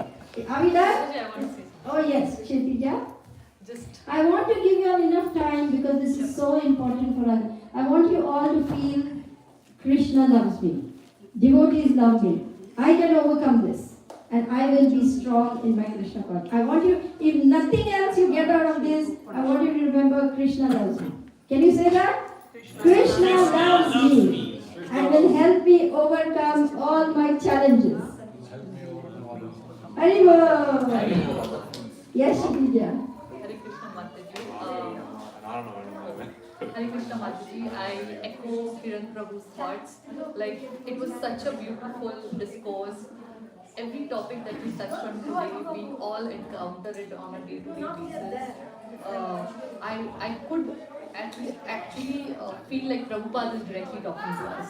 Oh, I No, know. because I have heard his mentions in different lectures, but when you are saying everything that you have said, it just tells us how to become better devotees, better Vaishnavas, better human beings, and also for our children. So this is just it's overwhelming. There's so much to process. There's so much of introspection that needs to happen on our own personal levels. So, Mataji, thank you so much. Thank you, Kshitija. Thank you so much. Thank you so much. It makes me feel better because I know I've said things that have unsettled you. So thank you for accepting my humble service to Prabhupada and giving me the encouragement I need. Thank you. Hare Krishna. Hare Krishna Mataji, thank you so much. It was such a wonderful session and how to develop loving relationships, be nice to each other, and also we have a good devotee association which will eventually please Krishna and take us back to Godhead. So very, very nice message. Thank you so much. Thank you. We are all very, very happy to hear from you. And all of you, tomorrow we have actually a second session of this, part 2, at 4:30 to 7. It is part of our Sunday program in Vaxa. So the details are there. If anybody wants, I know that we had a long session, but it was so interactive. And anyone wants to continue that, please join tomorrow. And Mataji will continue this, and then maybe we have given so many practical tips on this and see how we can follow this. Thank you so much. Thank you. Microphone, right? Thank you all so very much. Hare Krishna, Hare Krishna, Krishna Krishna, Hare Hare, Hare Rama, Hare Rama, Rama Rama, Hare Hare. Srila Prabhupada ki Jai. International Society for Krishna Consciousness ki Jai. ISKCON of Charlotte ki Jai. Sadhu Sangha ki Jai. Hari Hari Bol. Thank you very much. Hare Krishna. Okay. My humble obeisances to all of you.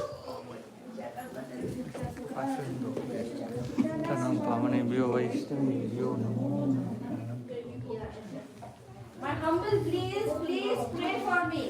Please pray for me to do more and better to please Srila Prabhupada, to please the Vaishnavas, to please my Gurudev. Will you pray for me? Thank you. Har Grace Sridevi Mataji ki Jai. Srila Prabhupada ki Jai. Mataji, you can sit there. Be short. Dr. Dear Lakshmi _2. Yeah. Kirtanam Vishnu, Smaranam Padasevanam, Archanam Vandanam Dasyam, Samyam Atmanivedanam. 3 times. Shravanam Kirtanam Vishnu, Smaranam Padasevanam, Archanam Vandanam Dasyam, Samyam Atmanivedanam. Shravanam Kirtanam Vishnu, Smaranam Padasevanam, Archanam Vandanam Dasyam, Satyam Atmanivedanam.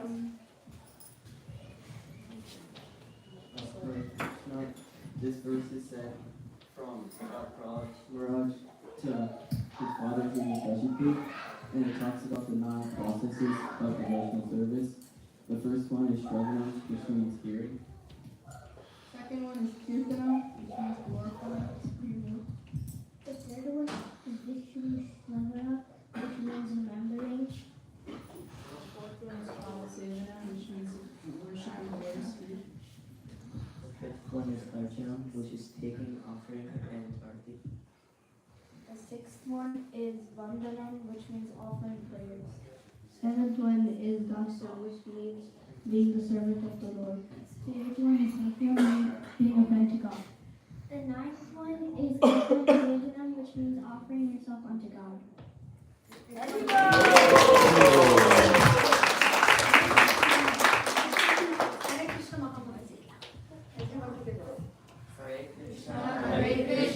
Krishna Krishna Hare Hare, Hare Rama Rama Rama, Hare Hare.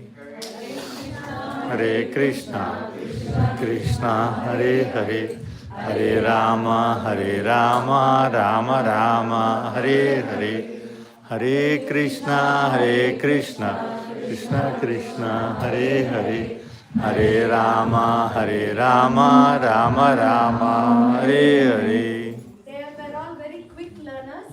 I think many did not do, almost all did not know this shloka. They learned in a competitive spirit. Who would do the best? Ultimately, everyone did the best. They learned very quickly. In 5 minutes, they were able to learn.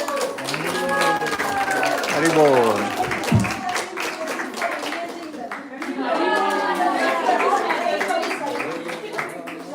They want to continue like this. Only you can do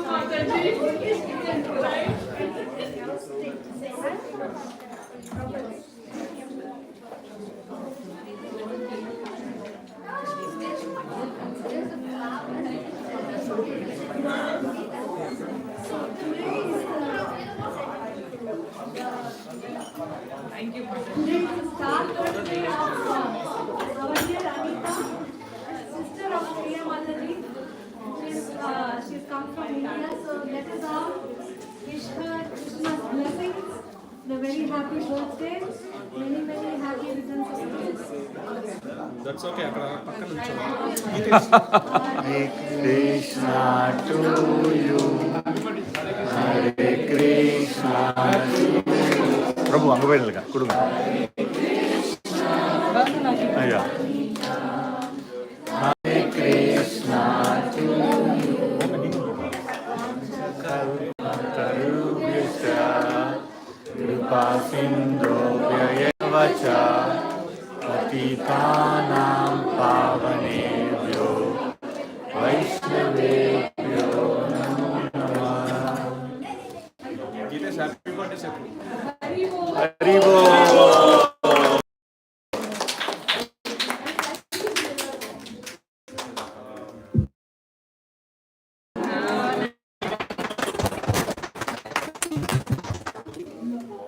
Thank you all so much, Mata. Yeah, thank you so much, Mataji, Prabhuji, for hosting. Very nice program. Yeah.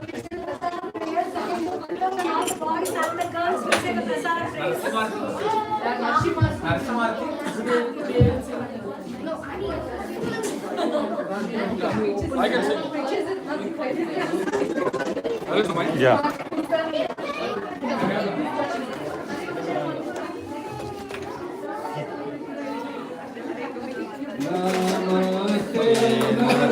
Narasimhaya Namaste Narasimhaya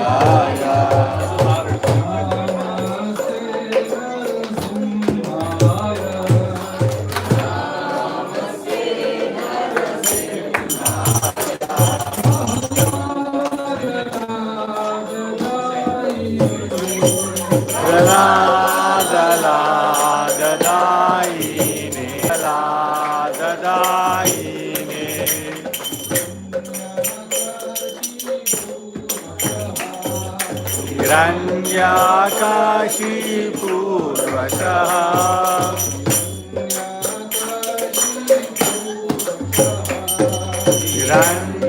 Hiranyakashi Purvashah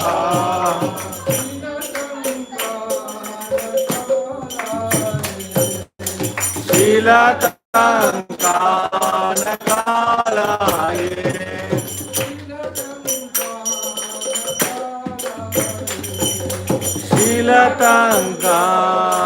Shilatankanakalaye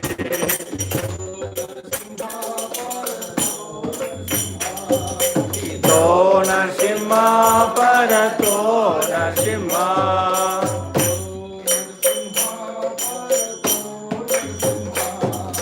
To Narsimha Parato Narsimha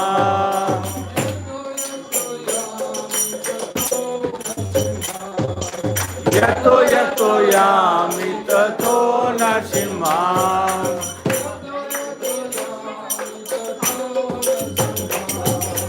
Yato Yato Yami Tato Narsimha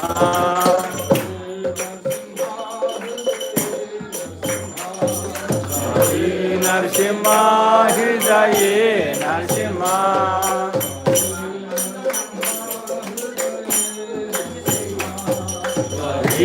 Narsimha Hridaye Narsimha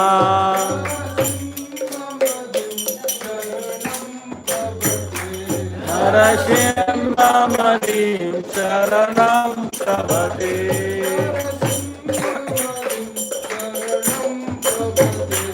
Narasimha Manim Charanam Prabhate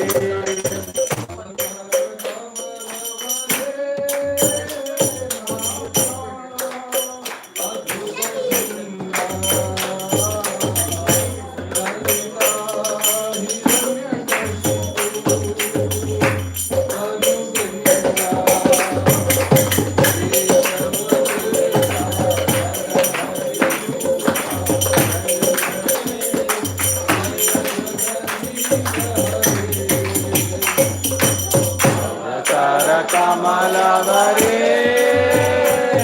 Natam Adbhuta Shinga Sarita Hiranyakashipu Anubringa Deshava Jagadisha Narari Rupa Jai Jagadisha Hare Jaya Jagadisha Hare Jaya Jagadisha Hare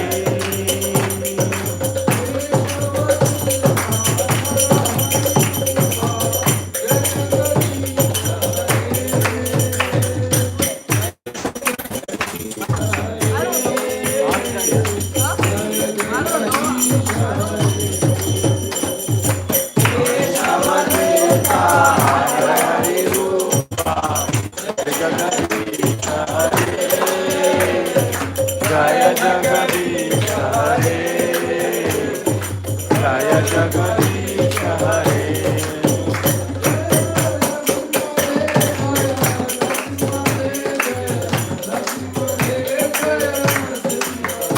Jaya Narasimha Dev Jaya Narasimha Dev Jaya Narasimha Dev Jaya Narasimha Dev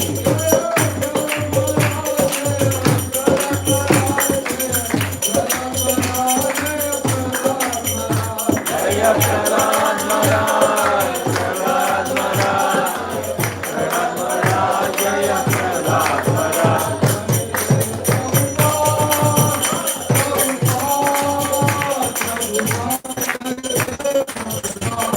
Jaya Prabhupada Prabhupada Prabhupada Jaya Jaya Prabhupada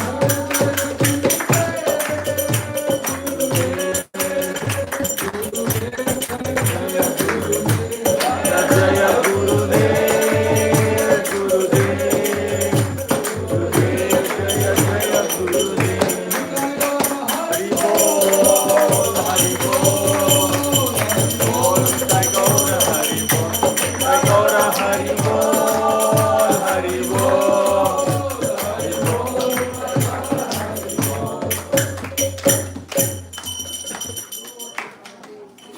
प्रेमानंदे नरसिंहदेव भगवान की जय प्रहलाद महाराज की बिंद बिंद की जय श्रील प्रभुपाद की महाप्रसादे गोविंदे नमो ब्रह्मणि वैष्णवे